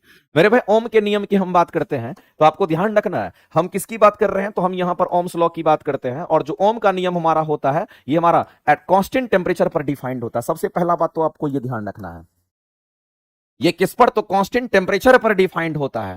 कांस्टेंट टेम्परेचर पर डिफाइंड होता है, ये बात आपको ध्यान रखना है। ये किस पर डिफाइंड होता है? कांस्टेंट टेम्परेचर पर ये डिफाइंड होता है। एक लाइन में आप जान लीजिए, हम ओम्स लॉ की बात कर रहे थे। और मेरे भाई इनका स्टेटमेंट हमारा क्या, ओम्स का स्टेटमेंट हमारा क्या, उसको भी आप जान लीजिए। इनका स्टेटमेंट हमारा है कि जो वोल्टेज हमारा होगा वो कहीं ना कहीं करंट का क्या होगा, कहेंगे समानुपाती का रिलेशन होता है। जो विभव है वो करंट का समानुपाती होगा, और जब समानुपाती को इक्वल टू में कन्वर्ट करते हैं तो कांस्टेंट टर्म बाहर निकलता है, इसको रेजिस्टेंस कहते हैं, और ये V इक्वल टू RI बन जाता है। यहां पर मेरे भाई जो कांस्टेंट टर्म हमारा क्या R निकल करके आया, उसी को हम क्या कहते हैं, तो उसी को हम रेजिस्टेंस कहते हैं। इस बात को आप ध्यान रखेंगे, और यही हमारा प्रतिरोध हो जाता है, यही हमारा प्रतिरोध हो जाएगा। तो V इक्वल टू RI जो हमारा रिएक्शन है, V इक्वल टू RI जो इक्वेशन है, ये कहीं ना कहीं ओम का नियम हमारा होता है। तो इसी को अगर V इक्वल टू RI लिखिए या फिर इसी को I equal to V by R लिखिए, क्या फर्क पड़ता है? तो ये भी सही है, ये भी सही है। इसका मतलब I equal to V by R, इसका मतलब ये स्टेटमेंट सही है। I equal to V by R होगा तो I equal to V into R तो नहीं होगा। हाँ, V बराबर RI होगा तो ये स्टेटमेंट सही है। इसका मतलब पहला भी सही है और तीसरा भी सही है। आंसर उपयुक्त में से एक से अधिक करेक्ट हो जाएगा। दूसरी बात आप ध्यान रखना मेरे भाई, इसमें अगर क्वेश्चन आपका एक और क्या पूछ सकता है उसके बारे में चर्चा करते हैं। अगर इधर हमारा यहां पर क्या है, तो कहेंगे अगर इधर हमारा यहां पर मान लेते कि हमारा यहां पर वोल्टेज है और इधर करंट है, तो आपको ध्यान रखना वोल्टेज और करंट के बीच में अगर कोई भी ग्राफ होता है, अगर मान लेते कि ये वोल्टेज और करंट के बीच में ये ग्राफ है, तो इस ग्राफ का अगर हम स्लोप निकालेंगे तो क्या होगा, तो इस ग्राफ का स्लोप किसी भी ग्राफ का अगर निकालते हैं तो वाई एक्सिस में डिवाइड करते हैं एक्स एक्सिस से, यानी कि वोल्टेज डिवाइडेड बाय करंट करेंगे, और वोल्टेज डिवाइडेड बाय करंट करिएगा तो वो आर के बराबर होगा। और आर क्या है, तो प्रतिरोध है, इसका मतलब स्लोप कहीं ना कहीं प्रतिरोध को बताता है। तो वोल्टेज और करंट के बीच में कोई भी ग्राफ हो, चाहे कैसा भी ग्राफ हो, फर्क नहीं पड़ता, उसका स्लोप हमेशा प्रतिरोध देता है, याद रखेंगे। अगर जिसका ग्राफ ज्यादा ऊपर होगा उसका स्लोप ज्यादा होगा, रेजिस्टेंस ज्यादा होगा, जिसका ग्राफ नीचे होगा उसका स्लोप कम, तो हम कहेंगे रेजिस्टेंस हमारा कम होता है। इस बात को आप ध्यान रखेंगे। अगर मेरे भाई इस बात को ध्यान रखना, हमेशा स्लोप निकालते हैं कैसे, Y axis divided by axis करते हैं, ऊपर में वोल्टेज नीचे करंट, तभी हमारा V बराबर IR होता है। तो ये भी आप ध्यान रखेंगे। और ये ग्राफ कैसा बनता है, क्योंकि V समानुपाती I है, जब भी समानुपाती का रिलेशन मिलता है तो जो ग्राफ बनता है वो ग्राफ हमारा लीनियर ग्राफ बनता है। ये कैसा ग्राफ होगा मेरे भाई, तो ये रेखिक ग्राफ होता है, इसको हम लोग कहते हैं ये हमारा लीनियर ग्राफ होता है। इस बात को आप ध्यान रखेंगे। चलते हैं आगे। अगला है कि बताइए नाभिकीय बल का जो हमारा गुण होता है वो कौन सा होता है। मेरे पास सबसे ज्यादा स्ट्रॉन्गेस्ट अगर कोई फोर्स होता है तो हमारा न्यूक्लियर फोर्स होता है, जो कि हमारा कहां पे लगता है, तो हमारे एटम्स के न्यूक्लियस में लगता है। न्यूक्लियस में हम लोग जानते हैं न्यूट्रॉन और प्रोटॉन होता है, और इसी न्यूक्लियस की अगर हम बात करें, इसको हम लोग क्या कह दिए, तो इसको हम लोग न्यूक्लियस कह दिए। इस बात को आप ध्यान रखेंगे मेरे भाई। ये जो हमारा न्यूक्लियस है, इस न्यूक्लियस के अंदर जो बल लगता है उसको हम लोग नाभिकीय बल कहते हैं। कैसा बल कहेंगे, तो इसको हम लोग यहाँ पर नाभिकीय बल के नाम से हम लोग जानते हैं। और नाभिकीय बल हमारा सबसे अधिक स्ट्रॉन्ग बल होता है। सबसे अधिक आपको ध्यान रखना मेरे भाई, जितने भी बल आप पढ़ते होंगे, सबसे अधिक स्ट्रॉन्ग अगर कोई फोर्स होता है, सबसे अधिक स्ट्रॉन्ग अगर कोई फोर्स होता है, सबसे अधिक स्ट्रॉन्ग अगर बल होता है, तो वो नाभिकीय बल ही होता है। इस बात को ध्यान रखना, न्यूक्लियस के अंदर हमारा वो लगता है। और जो नाभिकीय बल होता है मेरे भाई, ये कैसा होगा, तो ये हमेशा पॉजिटिवली चार्ज होता है। ये कैसा होगा, तो मेरे भाई पॉजिटिवली होता है। ये पॉजिटिव ही आपको मिलेगा, ध्यान रखेंगे, क्योंकि इस पर तो कोई चार्ज होता नहीं, इस पर सिर्फ चार्ज होता है। इसका मतलब नाभिक कहीं ना कहीं हमारा कैसा होता है, नाभिक हमारा धन आयन से हमारा होता है। इस बात को ध्यान रखेंगे। तो मेरे भाई ये कैसा, तो स्ट्रॉन्गेस्ट हमारा फंडामेंटल फोर्स है, लेकिन वो स्ट्रॉन्गेस्ट फोर्स है। जाहिर सी बात है कि सबसे मजबूत बल होगा, स्ट्रॉन्गेस्ट फोर्स हमारा होता है न्यूक्लियर फोर्स। इसलिए हम कहेंगे स्टेटमेंट सही है, ये गुण सही है। दूसरी बात आपको ध्यान रखना है, ये लघु परास का बल है। लघु परास कहने का मतलब है न्यूक्लियस कितना छोटा होता है उसके अंदर ये बल काम करता है। इसका मतलब मेरे भाई ये छोटा शॉर्ट रेंज का फोर्स हमारा कहलाता है। इस बात को ध्यान रखेंगे। दूसरी बात है, ये आवेश पर निर्भर नहीं करता है, किस पर चार्ज क्या है उस पर, उससे कोई मतलब नहीं है। ये आवेश पर निर्भर नहीं करता कि प्रोटॉन प्रोटॉन का आवेश क्या है, कि न्यूट्रॉन न्यूट्रॉन का आवेश क्या है, कि प्रोटॉन न्यूट्रॉन के बीच में आवेश क्या है, उससे कोई मतलब उसको नहीं है। स्टेटमेंट भी हमारा सही है।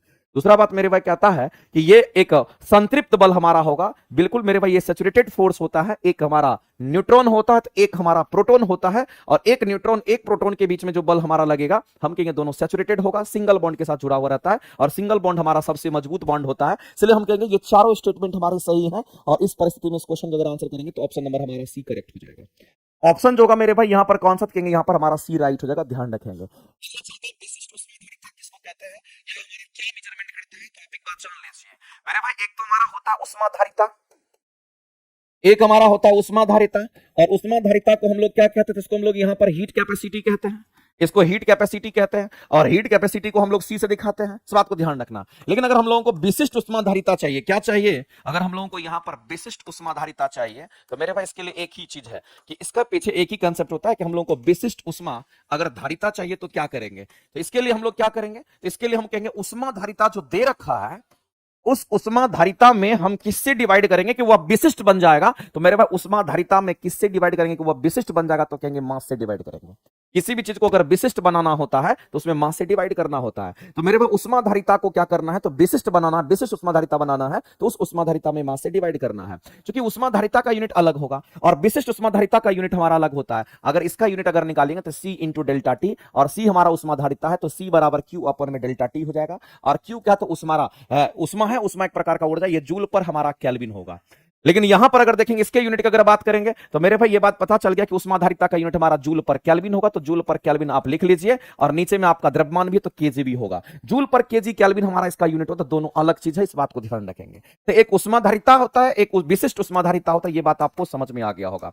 अब इसके फिजिकल सिग्निफिकेंस पर हम आते हैं, जिसके बारे में हम चर्चा करने वाले थे, क्वेश्चन जिस पर पूछा गया है। मेरे भाई इस बात को ध्यान रखना, जिसकी हम बात कर रहे हैं वो हमारा स्पेसिफिक हीट की हम बात कर रहे हैं। हम किसकी बात कर रहे हैं, तो हमें यहां पर स्पेसिफिक हीट कैपेसिटी की हम बात कर रहे हैं। इस बात को ध्यान रखेंगे। और स्पेसिफिक हीट कैपेसिटी का जो फिजिकल सिग्निफिकेंस होता है, इस बात को आप ध्यान रखेंगे। इसका मेरे भाई यहां पर फिजिकल सिग्निफिकेंस की अगर हम बात करते हैं, ये क्या कहलाता है, इसका जो स्पेसिफिक हीट का जो फिजिकल सिग्निफिकेंस होता है, ये हमारा क्या होता है मेरे भाई, ये उष्मा अवशोषण करने की क्षमता को बताता है। ये उष्मा अवशोषण करने की क्षमता को बताता है। इस बात को ध्यान रखना, उष्मा अवशोषण करने की क्षमता को बताता है। इस बात को आप ध्यान रखेंगे, ये आपको कम से कम पता होना, ये फिजिकल सिग्निफिकेंस है। दूसरी बात है मेरे भाई, इसको डिफाइन कैसे करते हैं, तो इसका डेफिनेशन जो हमारा होता है वो कैसा होता है। तो अगर हम इसके डेफिनेशन पर अगर पहुंचते हैं, तो एक फॉर्मूला आप पढ़ते होंगे, उसी से हम डिराइव करेंगे। एक फॉर्मूला आप पढ़ते होंगे, क्यू बराबर हमारा एम एस डेल्टा टी होता है, जहां पर एस विशिष्ट उष्मा होता है, जिसको स्पेसिफिक हीट कैपेसिटी कहते हैं, उसको हम लोग एस से दिखाते हैं। तो मेरे भाई अगर हम लोग को डिफाइन करना होगा ना, तो इसी फॉर्मूला से उसका डेफिनेशन खोजेंगे और कहेंगे यहां से एस बराबर क्या कहेंगे, तो क्यू अपॉन में हमारा एम इंटू डेल्टा टी हो जाएगा। एम इंटू डेल्टा टी हो जाएगा। समझना गौर से, जब कभी भी इसको किताबी भाषा में आप डिफाइन डेफिनेशंस की अगर बात करते हैं, इसका वैल्यू क्या होता है कैसे समझते हैं। अगर हमारा मास 1 केजी है, तो 1 केजी द्रव्यमान को 1 केजी द्रव्यमान के तापमान को 1 केजी द्रव्यमान के तापमान को 1 डिग्री सेंटीग्रेड बढ़ाने के लिए जो उष्मा देते हैं वही उसका विशिष्ट उष्मा कहलाता है। इसका मतलब मेरे भाई अगर हम ये बोल दें कि क्यों हमारा यहां पर उष्मा है और द्रव्यमान को कितना हम मान ली 1 ग्राम या 1 केजी मान लीजिए, दिक्कत नहीं है। लेकिन अगर इसको एक मानेंगे तो इसको भी 1 ही डिग्री सेंटीग्रेड से बढ़ाना पड़ेगा। तो 1 ग्राम द्रव्यमान को 1 डिग्री सेंटीग्रेड से बढ़ाने के लिए जो उष्मा हम दे रहे हैं वही उष्मा किसके बराबर, तो एस के बराबर होगा, इसको विशिष्ट उष्मा कहते हैं। तो फाइनली एस बराबर क्या हो गया, तो फाइनली मेरे भाई एस बराबर हमारा क्यू हो गया। तो ये डेफिनेशन इसी में छुपा हुआ है, अलग से डेफिनेशन रटने की जरूरत नहीं है कि 1 ग्राम द्रव्यमान को 1 डिग्री सेंटीग्रेड टेम्परेचर बढ़ाने के लिए जितने उष्मा दे रहे हैं, ये क्यों उष्मा दे रहे हैं, वही उसकी विशिष्ट उष्मा होती है। तो मेरे भाई डेफिनेशंस भी याद रखना है और जो मैंने आपको बताया उष्मा अवशोषण करने की क्षमता, ये भी याद रखना है। अब आप पढ़िए, इसको समझ में आपको आ जाएगा। क्या कहता है, पहला कहता है इसमें कि पदार्थ के इकाई द्रव्यमान की बात कर रहे हैं। मेरे भाई यहां पर इकाई द्रव्यमान का मतलब समझ रहे हैं, यहां पर 1 केजी बोलिए कि 1 ग्राम आप बोलिए, इकाई द्रव्यमान के तापमान को 1 डिग्री सेल्सियस से बढ़ाने के लिए 1 डिग्री सेल्सियस से इसको बढ़ाने के लिए आवश्यक उष्मा की जो मात्रा होती है, आवश्यक उष्मा की जो मात्रा होती है उसी को विशिष्ट उष्मा कहते हैं। एस बराबर कितना हो जाएगा, ये परफेक्ट डेफिनेशन हमारा होता है। तो फॉर्मूला में ही उसका डेफिनेशन छुपा हुआ है, आपको अलग से ढूंढने की जरूरत नहीं, इस बात को ध्यान रखेंगे। पदार्थ में संग्रहित कुल उष्मा को हम लोग नहीं कहते हैं, कुल उष्मा अलग अलग प्रकार का होता है। वह दर जिस पर पदार्थ की उष्मा की चालन दर, इस हमारा नहीं दे, हम लोग यही दो बात हम लोग को ध्यान रखना मेरे भाई। और याद रखना, विशिष्ट उष्मा धारिता बताता है किसको, उष्मा अवशोषण करने की क्षमता को भी बताता है। इसका यूनिट भी याद रखिएगा, जूल पर केजी केल्विन होगा। और अगर उष्मा धारिता सिंपल बोलेगा तो इसका यूनिट हमारा होता है जूल पर केल्विन होता है। तो ये आपको ध्यान रखना। आगे चलते हैं। किसी लवण के जलीय विलयन का पीएच मान उसके जलीय अपघटन हाइड्रोलिसिस की प्रकृति पर निर्भर करता है। यदि दुर्बल अम्ल और प्रबल क्षार से बना लवण हमारा कैसा होगा, उसका पीएच मान कैसा होगा। मेरे भाई एक बात बताइए, यहां पर इतना जो लिखा हुआ उसको छोड़ो, ये कंडीशंस को पढ़ो। कह रहा कि दुर्बल अम्ल है, प्रबल क्षार के साथ रिएक्शन करा दीजिए। और मैंने आपको कई बार बोला है, ऐसे क्वेश्चन को तो आप आसानी से बनाएंगे। दुर्बल क्या है तो कहेंगे दुर्बल हमारा अम्ल है, और प्रबल क्या है तो कहेंगे यहां पर प्रबल हमारा क्षार है। एक बात बताओ मेरे भाई, प्रबल कौन है, तो जो प्रबल होगा उसी का लवण बनेगा। तो प्रबल कौन है, क्षार है, इसका मतलब ये क्षारीय लवण बनेगा। इसका मतलब ये क्या बनेगा मेरे भाई, तो ये हमारा क्षारीय लवण बनेगा। जो प्रबल होगा उसी का लवण बनेगा। और साथ ही साथ यहां पर किसका, तो कहेंगे हमारा जल का भी निर्माण होगा। तो मेरे भाई एक बात बताइए, जब कभी भी आपको यहां पर ऐसे क्वेश्चंस मिलते हैं, इसमें जो प्रबल होगा उसी का लवण बनेगा। अब आप कहेंगे सर अगर ये भी प्रबल होता, ये भी प्रबल होता, तो तब मेरे भाई सिर्फ लवण बनता, तब न अम्लीय होता न क्षारीय होता। लेकिन अगर प्रबल अम्ल होता, दुर्बल क्षार होता, तो फिर हमारा अम्लीय लवण हो जाता।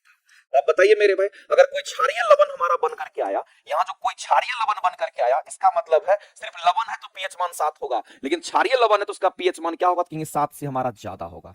पीएच मान उसका 7 से क्या होगा, तो ज्यादा होगा, यानी 7 से अधिक होगा। आंसर करेंगे बी, करेक्ट हो जाएगा। ऑप्शन नंबर बी जो है राइट हो जाएगा, कोई दिक्कत नहीं। आगे चलते हैं। अगला करेंगे, सबसे ज्यादा मेलेबल धातु कौन होता है। मेरे भाई जितने भी धातु आप पढ़ते हैं, सबसे अधिक मेलेबल अगर कोई होता तो हमारा सोना होता है। एयू जिसको सोना कहते हैं। मेलेबिलिटी का मतलब क्या होता है, धातुवर्धनीय का जो गुण होता है जिसको मेलेबिलिटी का गुण कहते हैं। आपको ध्यान रखना मेरे भाई कि जो मेलेबिलिटी के गुण की अगर हम बात करते हैं, तो मेलेबिलिटी के गुण के कारण हमारा क्या होता है, तो मेलेबिलिटी गुण के कारण क्या होगा, इस बात को आप ध्यान रखना। मेलेबिलिटी गुण के कारण आप हथौड़ा से अगर पीटेंगे धातु को, तो मेरे भाई पतले पतले हथौड़ा से पीटने पर, किससे, तो आपको ध्यान रखना, हथौड़ा से पीटने पर पतली पतली सीट पतली पतली सीट का निर्माण होता है। पतली पतली सीट का निर्माण हो जाता है, पतली पतली मेरे भाई चदरा का निर्माण हो जाता है। इस बात को ध्यान रखें, पतली पतली चदरा का निर्माण अगर हो जाता है तो उसको कहते हैं, वो हमारा मेलेबल धातु होता है। इस बात को ध्यान रखना। तो मेलेबिलिटी गुण के कारण ही ऐसा होता है कि किसी चीज को अगर पीटते हैं तो वो पतला पतला चदरा बन जाएगा, लेकिन वो टूटेगा नहीं। तो मेरे पास ऐसा गुण किसमें होता है, सबसे बढ़िया गुण हमारा किसमें होता है, तो सोना में होता है। सोना को मारते जाइए, सोना पतला पतला पत्थर बन जाएगा, लेकिन सोना टूटता नहीं है, क्योंकि सोना में सबसे अधिक मेलेबिलिटी का गुण होता है। इस बात को ध्यान रखेंगे। और सोना को हम लोग किससे दिखाते हैं, एयू से दिखाते हैं। आगे अगला है कि अगर हम लोग लेड अम्ल संचायक सेल की बात करते हैं, उसके निरावेशन के दौरान क्या होता है। निरावेशन का मतलब समझ रहे हैं, निरावेशन का मतलब होता है डिस्चार्ज की हम बात करते हैं। मेरे भाई सबसे पहले तो आपको यह पता होना चाहिए कि जो हमारा लीड एसिड हमारा बैटरी है, हम किसकी बैटरी की बात करते हैं, लीड एसिड बैटरी की अगर हम बात करते हैं, तो एक बात आप जान लीजिए कि लीड एसिड बैटरी में जो एसिड होता है, उस एसिड को हम कहते हैं हमारा कौन सा होगा, तो H2SO4 हमारा होता है, ये एसिड होता है। और लीड एसिड बैटरी हमारा द्वितीयक सेल के अंतर्गत आता है। इसको हम लोग क्या कहते हैं, द्वितीयक सेल कहते हैं, जिसको सेकेंडरी सेल के नाम से हम लोग जानते हैं। ये चीज आपको ध्यान रखना है, इसको हम लोग सेकेंडरी सेल कहते हैं। ये बात आपको मेरे भाई ध्यान रखना है। तो लीड एसिड बैटरी हमारा सेकेंडरी सेल होता है, लिथियम आयन बैटरी भी सेकेंडरी सेल होता है, लेकिन जिसको द्वितीयक सेल कहते हैं, याद रखना, ये रिचार्जेबल होता है। ये हमारा कैसा होगा तो इसको हम लोग कहते हैं रिचार्जेबल होता है। रिचार्जेबल कहने का मतलब इसको पुनः आवेशित कर सकते हैं, इस बात को ध्यान रखना। एक बार अगर डिस्चार्ज हो गया तो दोबारा से उसको रिचार्ज कर सकते हैं, इस बात को ध्यान रखेंगे। लेकिन उसमें जो एसिड होगा हमारा ये होता है। अब मामला क्या है मेरे भाई, इस बात को समझते हैं। यहाँ पर एक कंटेनर है और उस कंटेनर के अंदर हम लोग क्या लेते हैं तो कुछ एसिड की भी मात्रा लेते हैं, लेकिन याद रखना एसिड की मात्रा जो होती है वो अच्छा खासा होता है, 38% होता है। कई बार क्वेश्चन पूछा भी गया है। इसमें दो इलेक्ट्रोड का इस्तेमाल करते हैं, एक कैथोड होगा दूसरा एनोड होगा, और इसको क्या करेंगे एक बैटरी से जोड़ देंगे। और बैटरी क्या होता है, डीसी की एसी, तो कहेंगे बैटरी हमारा डीसी होता है, क्योंकि बैटरी में डीसी का स्टोरेज होता है, डायरेक्ट करंट का स्टोरेज होता है।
समझते हैं मेरे भाई, इस बात को समझिएगा। इसमें एक कैथोड होगा तो दूसरा हमारा क्या होगा, तो एनोड होगा, दो टर्मिनल होगा, एक नेगेटिव होगा तो दूसरा हमारा क्या होगा, कि हमारा पॉजिटिव टर्मिनल से जुड़ा रहता है। इस बात को आप ध्यान रखना। कई बार तो ये क्वेश्चन पूछा गया है कि जो पॉजिटिव टर्मिनल होता है उसको हम एनोड कहते हैं। इसको क्या कहेंगे, तो इसको हम लोग एनोड कहते हैं, इस बात को ध्यान रखना।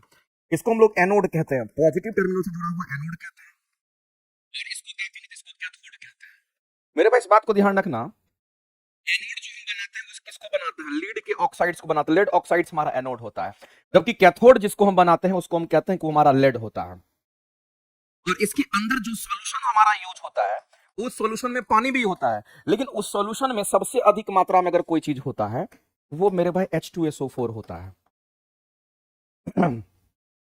और H2SO4 का इलेक्ट्रोलाइट्स की मात्रा कितनी होती है, तो याद रखना 38% होता है। कई बार एग्जाम में पूछा गया है। लीड एसिड बैटरी में जो H2SO4 होता है इसकी मात्रा कितनी होती है, तो एग्जाम में पूछा गया मेरे भाई, ये 38% होता है। अच्छा खासा मात्रा में हमारा होता है। इसकी मात्रा कितनी होगी, तो 38% होती है। बहुत सारे एग्जाम में ये चीज पूछा गया, इस बात को ध्यान रखना।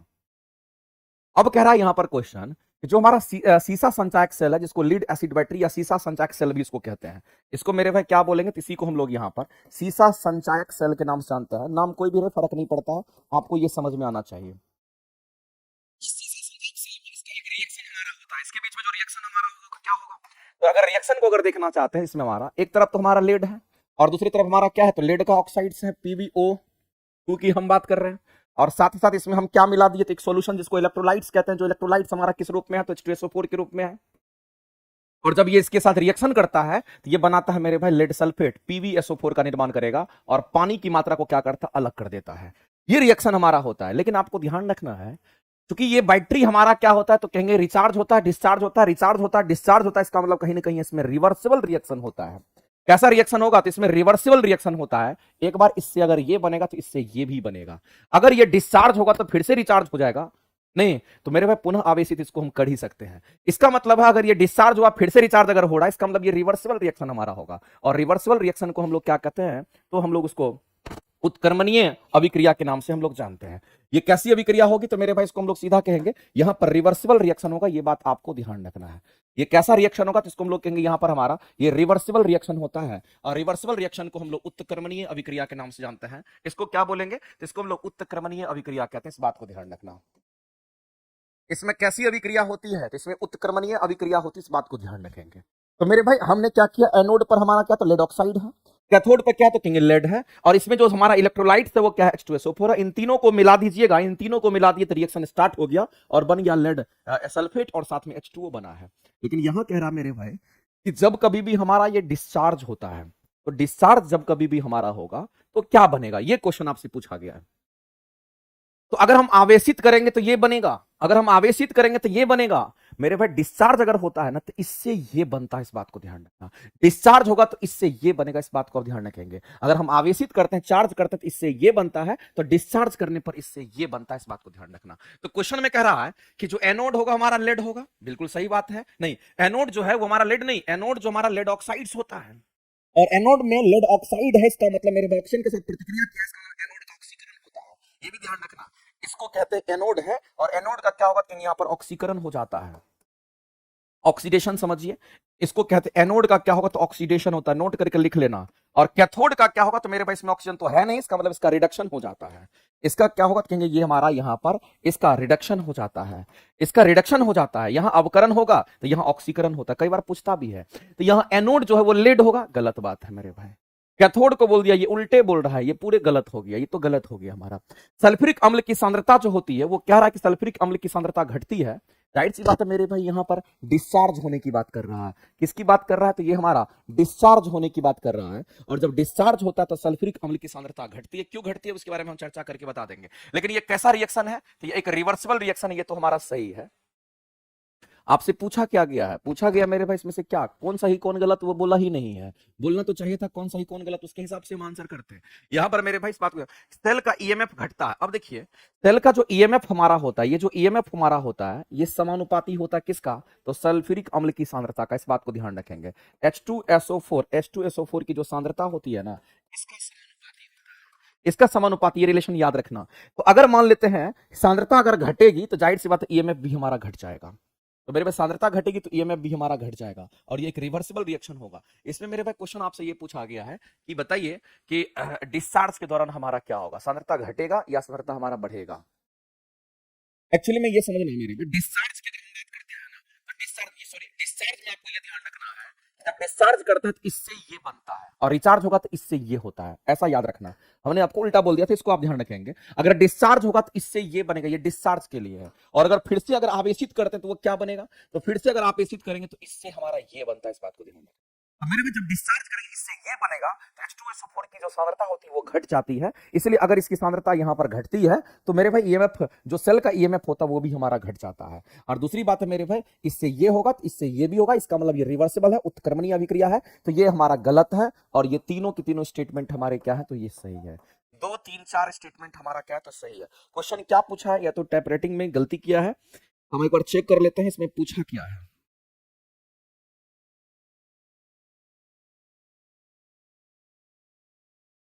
इसमें लिखा ही नहीं है कि पूछा क्या है। क्वेश्चंस में ही मेरे में अधूरा टाइपिंग क्वेश्चन है। तो आप एक काम करिए, आप ये मान के चलिए कौन सा सही स्टेटमेंट है उसके हिसाब से आप आंसर करिए। तो सही इसमें से जो स्टेटमेंट है वो कौन सा है, ये तीनों स्टेटमेंट 2 3 4 सही है तो ये तो आंसर नहीं होगा। 2 3 4 खोजेंगे कहां है, यहाँ 1 2 3 4 सब दे दिया, इसका मतलब ये कोई नहीं होगा। आंसर क्या करेंगे, ऑप्शन नंबर ई के साथ जाएंगे। इस क्वेश्चन का जो आंसर करेंगे मेरे भाई ऑप्शन नंबर ई आप करिएगा राइट। 3 वो स्टेटमेंट सही है, इस बात को ध्यान रखेंगे।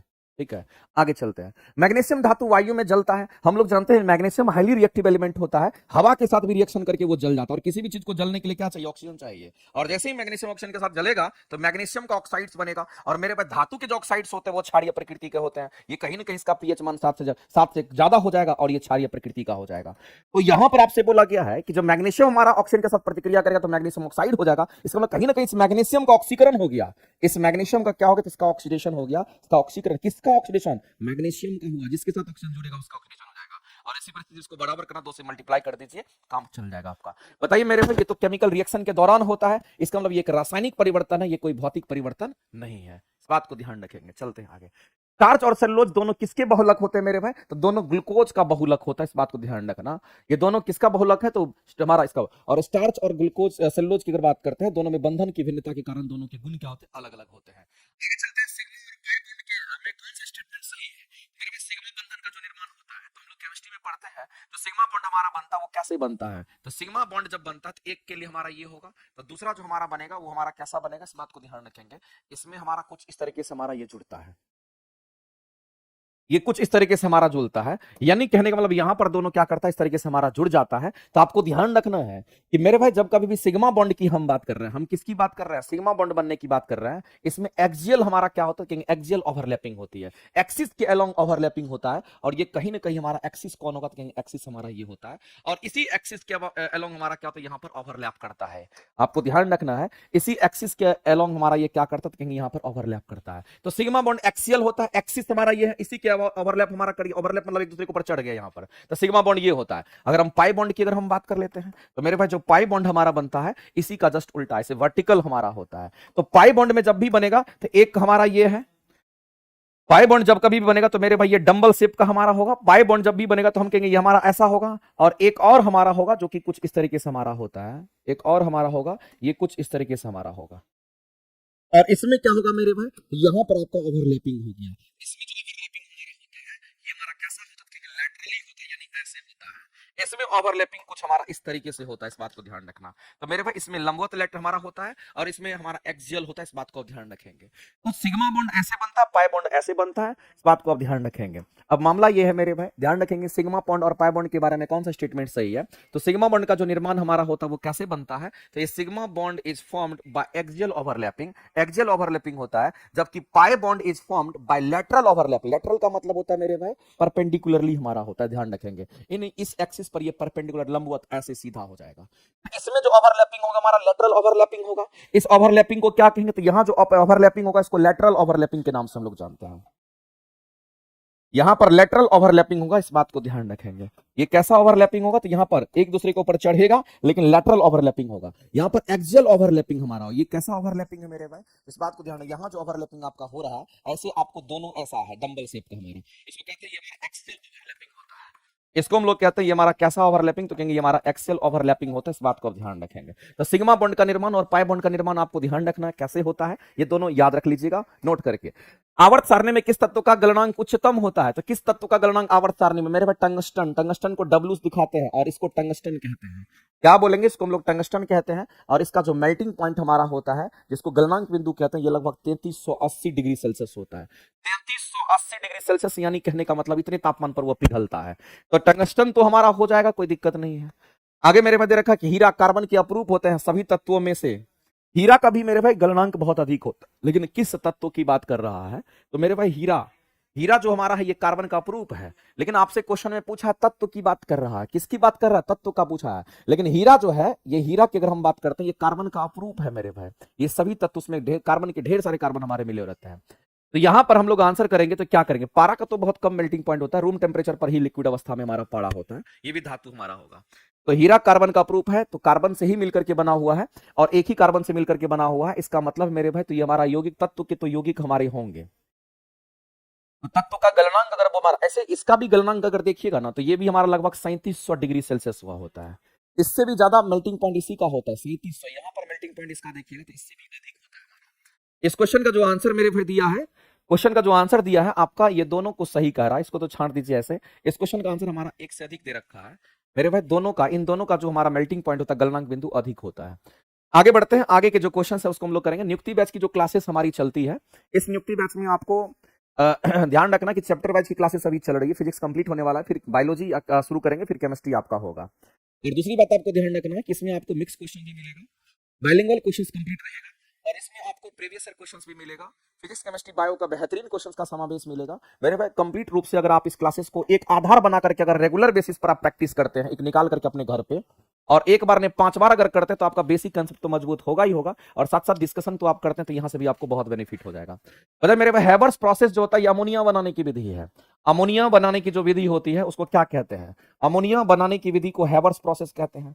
अमोनिया बनाने की विधि को क्या कहेंगे, तो हेबर्स प्रोसेस कहते हैं। और अमोनिया बनाने में हम लोग क्या करते हैं, नाइट्रोजन लेते हैं और क्या लेते हैं, तो हाइड्रोजन लेते हैं, और इसी से बन जाता है क्या, तो 2NH3 का निर्माण होता है। 2 से मल्टीप्लाई करेंगे तो 3 से यहां करना पड़ेगा, ये बन जाएगा। लेकिन यहां जो हम लोग कैटलिस्ट यूज करते हैं, यहां जो मेरे भाई कैटलिस्ट हमारा यूज होता है, वो कौन सा कैटलिस्ट होता है, तो आयरन यूज करते हैं। आयरन एज ए कैटलिस्ट होता है, और प्रोमोटर हमारा मॉलिबेंडम होता है। ऑस्टवाल्ड प्रोसेस जो हमारा होता है, ये किसके लिए होता है, तो ऑस्टवाल्ड प्रोसेस से मेरे भाई नाइट्रिक एसिड का निर्माण करते हैं, HNO3 का निर्माण होता है। किसका निर्माण होगा, तो HNO3 का निर्माण होगा। और इस निर्माण में जो कैटलिस्ट हम लोग यूज करते हैं, इसके निर्माण में जो कैटलिस्ट यूज करते हैं, वो कैटलिस्ट हमारा प्लेटिनम होता है। ध्यान रखें, प्लेटिनम का चूर्ण यूज करते हैं। इसके बाद कॉन्टैक्ट प्रोसेस, संपर्क प्रविधि जो हमारा होता है, इससे हम लोग क्या करते हैं, तो आपको ध्यान रखना है, ये हमारा H2SO4 बनाने की ये विधि होती है। लैब में ये सब बनाते हैं। H2SO4 बनाने की जो विधि है, प्रयोगशाला में बनाने की विधि हमारा जो होता है कॉन्टैक्ट प्रोसेस, जिसको हम लोग H2SO4 बनाते हैं। और इसको बनाने के लिए जो हम लोग कैटलिस्ट यूज करते हैं, वो कैटलिस्ट हमारा कौन सा होता है, इसको बनाने के लिए जो कैटलिस्ट यूज करते हैं, उसको वेनेडियम पेंटॉक्साइड कहते हैं। इसको हम लोग क्या कहेंगे, तो vanadium V2O5 vanadium pentoxide use करते हैं। नहीं तो याद रखना पैलेडियम भी इस्तेमाल होता है, इसके चूर्ण यूज करते हैं कैटलिस्ट के रूप में। फ्रियोन्स के बारे में तो हमने आपको बताया था। फ्रियोन्स हमारा क्या होता है, यहाँ पर रेफ्रिजरेंट्स होता है। ये क्या होता है, रेफ्रिजरेंट्स होता है, जिसको हम लोग क्या कहते हैं, रेफ्रिजरेंट्स को शीतलक कहते हैं, या फिर हम कहेंगे रेफ्रिजरेंट्स जो हमारे एसी में, फ्रिज में यूज होता है, जो ठंडा करने का काम करता है। तो मेरे भाई ये फ्रियोन्स 12 की बात कर रहा है, जिसका केमिकल फार्मूला होता है CCl2F2 होता है। कार्बन भी है, क्लोरीन भी है, F2 भी है, फ्लोरीन भी हमारा होता है। इसका केमिकल फार्मूला यही होता है हमारा। तो यहां पर C12 का केमिकल फार्मूला यही होता है। तो सबके बनाने की विधि आपके सामने में है, और आपको मिलान करना है। बताइए मेरे भाई, अमोनिया का उत्पादन हेबर्स विधि, यानी आप कहेंगे ए का हमारा 2 मैच करेगा, तो ए का 2 यहां, ए का 4 यहां, ए का 2 यहां, तो एक तो खत्म हो गया। अगर ए का 2 अगर हमारा मैच करा, तो कॉमन क्या है, तो डी का 3, डी का 3 नहीं भी मैच कराएंगे तो सही होगा। दूसरी बात हम लोग को ध्यान, ऑस्टवाल्ड प्रोसेस से नाइट्रिक एसिड का निर्माण करते हैं। नाइट्रिक एसिड यहां पर हमारा दे रखा है। इसका मतलब मेरे भाई बी का हमारा क्या होगा, कहेंगे 4 होगा। यहां बी का 1 है, तो यहां पर बी का 4 है। आंसर क्या करेंगे, ऑप्शन नंबर ए करेक्ट करेंगे। कैटलिस्ट भी याद रखना, और किस विधि से तैयार करते हैं और क्या तैयार करते हैं वो भी ध्यान रखना है। अगला कह रहा है कि अभिक्रिया दर की बात करते हैं, रिएक्शन रेट की बात करते हैं, उस पर तापमान का इफेक्ट पड़ता है, बिल्कुल पड़ता है, इस बात को आप ध्यान रखिएगा। और कहता है समीकरण के द्वारा व्यक्त किया जाता है तापमान। ये लाइन जो मेरे भाई है ना, इसको आप एनसीईआरटी में डिट्टो, ये लाइन आपका लिखा हुआ है, ये लाइन एनसीईआरटी में डायरेक्ट लिखा हुआ है, इसको तो आप घोंट के पी जाइएगा। तापमान में 10 डिग्री सेल्सियस का अगर वृद्धि करते हैं, तो जो अभिक्रिया की दर होगी, जो रिएक्शन रेट होगा हमारा 2 गुना हो जाता है। रिएक्शन रेट हमारा कितना गुना हो जाता है, कहेंगे 2 गुना हो जाता है, इस बात को ध्यान रखना। उसी पर ये क्वेश्चन आपको वो लाइनें उठा करके पूछ दिया है। ये लगभग हमारा 2 गुना नहीं, लगभग क्या होगा, कहेंगे लगभग 2 गुना से 3 गुना लिखा है, तो अप्रोक्सीमेट डबल और ट्रिपल आपका हो जाता है। यही तब आंसर करेंगे। आंसर क्या दिया है इस क्वेश्चन का, 22 नंबर क्वेश्चन का आंसर लगभग 2 गुना से 3 गुना। मेरे भाई इसको आप ध्यान रखेंगे, लेकिन उसमें लिखा हुआ लगभग 2 गुना हो जाता है, तो 2 गुना से 3 गुना लिखे, तो आप इसको टिक आउट कर लीजिएगा, यही आंसर हो जाएगा। मेरे भाई जब भी रिएक्शन रेट की हम बात करते हैं, तो रिएक्शन रेट हमारा फास्ट होता है, तापमान के बढ़ने से रिएक्शन रेट फास्ट हो जाता है। और भी बहुत सारा प्रोसेस हमारा होता है, किसी में दाब का इफेक्ट पड़ता है, तो किसी में नहीं भी पड़ता है। और भी बहुत सारी चीजें हैं जो कि हमारा रिएक्शन रेट को बढ़ाता घटाता है। दूसरी बात मेरे भाई, इस बात को आप ध्यान रखना, तापमान अगर 10 डिग्री सेल्सियस तापमान अगर बढ़ेगा, तो रिएक्शन जो हमारा पहले 5 सेकंड में हो रहा था, वो रिएक्शन अब हमारा क्या होगा, तो 2.5 सेकंड में हो जाएगा। यानी रिएक्शन रेट डबल हो जाता है, सीधे डबल ट्रिपल हो जाता है, इस बात को ध्यान रखना। और रिएक्शन रेट को फास्ट करने के लिए किसका इस्तेमाल करते हैं, कैटलिस्ट का इस्तेमाल करते हैं। अगला इमल्सन, जिसको पायस कहते हैं मेरे भाई। पायस इमल्सन की अगर हम बात करते हैं, तो पायस हमारा क्या होता है, द्रव का द्रव में परिक्षेपण, एक परिक्षेप होता है, एक परिक्षेपण माध्यम होता है। मेरे वजह से दूध है, दूध में हमारा परिक्षेप जिसकी मात्रा कम होती है, हम कहेंगे उसमें फैट होता है।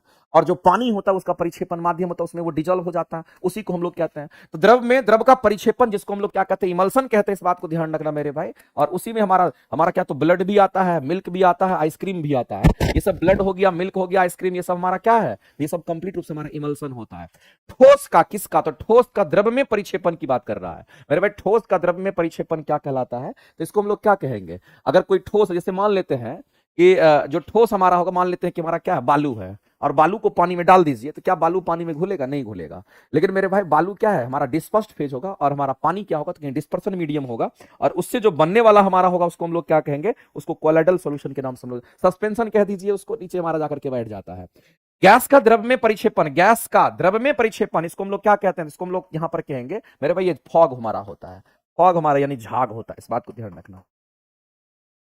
आगे विटामिन B12 को साइनोकोबालामिन के नाम से हम लोग जानते हैं। और इसमें कौन सी धातु, तो मेरे भाई यहाँ पर कोबाल्ट धातु होता है। कैसा धातु, कहेंगे इसमें कोबाल्ट धातु पाया जाता है, इस बात को ध्यान रखेंगे। आंसर करेंगे ऑप्शन नंबर सी आपका राइट हो जाएगा। मैग्नीशियम धातु किसमें होता है, तो याद रखना मेरे भाई, मैग्नीशियम धातु हमारा किसमें, तो क्लोरोफिल में पाया जाता है। ये किसमें होगा, तो आपको ध्यान रखना है, ये हमारा क्लोरोफिल की हम बात करते हैं, ये क्लोरोफिल में पाया जाता है, ये बात आपको ध्यान रखना है। ये क्लोरोफिल में पाया जाता है। और हमारे जो इंसुलिन होते हैं उसमें जिंक होता है। इंसुलिन की अगर हम बात करते हैं उसमें जिंक धातु पाया जाता है, इस बात को ध्यान रखेंगे। जो इंसुलिन हमारा हार्मोन होता है, हम इंसुलिन की अगर बात करते हैं, ये जो इंसुलिन हमारा हार्मोन होता है, इस इंसुलिन हार्मोन में याद रखना जिंक धातु होता है। कैसी धातु? तो याद रखना जिंक धातु प्रेजेंट होता है। ये सब आपको याद रखना पड़ेगा। कोबाल्ट, साइनोकोबालामिन, विटामिन बी 12 को कहते हैं, इस बात को ध्यान रखना। और विटामिन बी 12 साइनोकोबालामिन की कमी से क्या होता है, अगर किसी को इसकी कमी हो गई तो मेरे भाई उसको नस भेन से प्रॉब्लम मारा जाता है, न्यूरोलॉजिकल डिसऑर्डर आ जाता है। इस बात को आप ध्यान रखेंगे।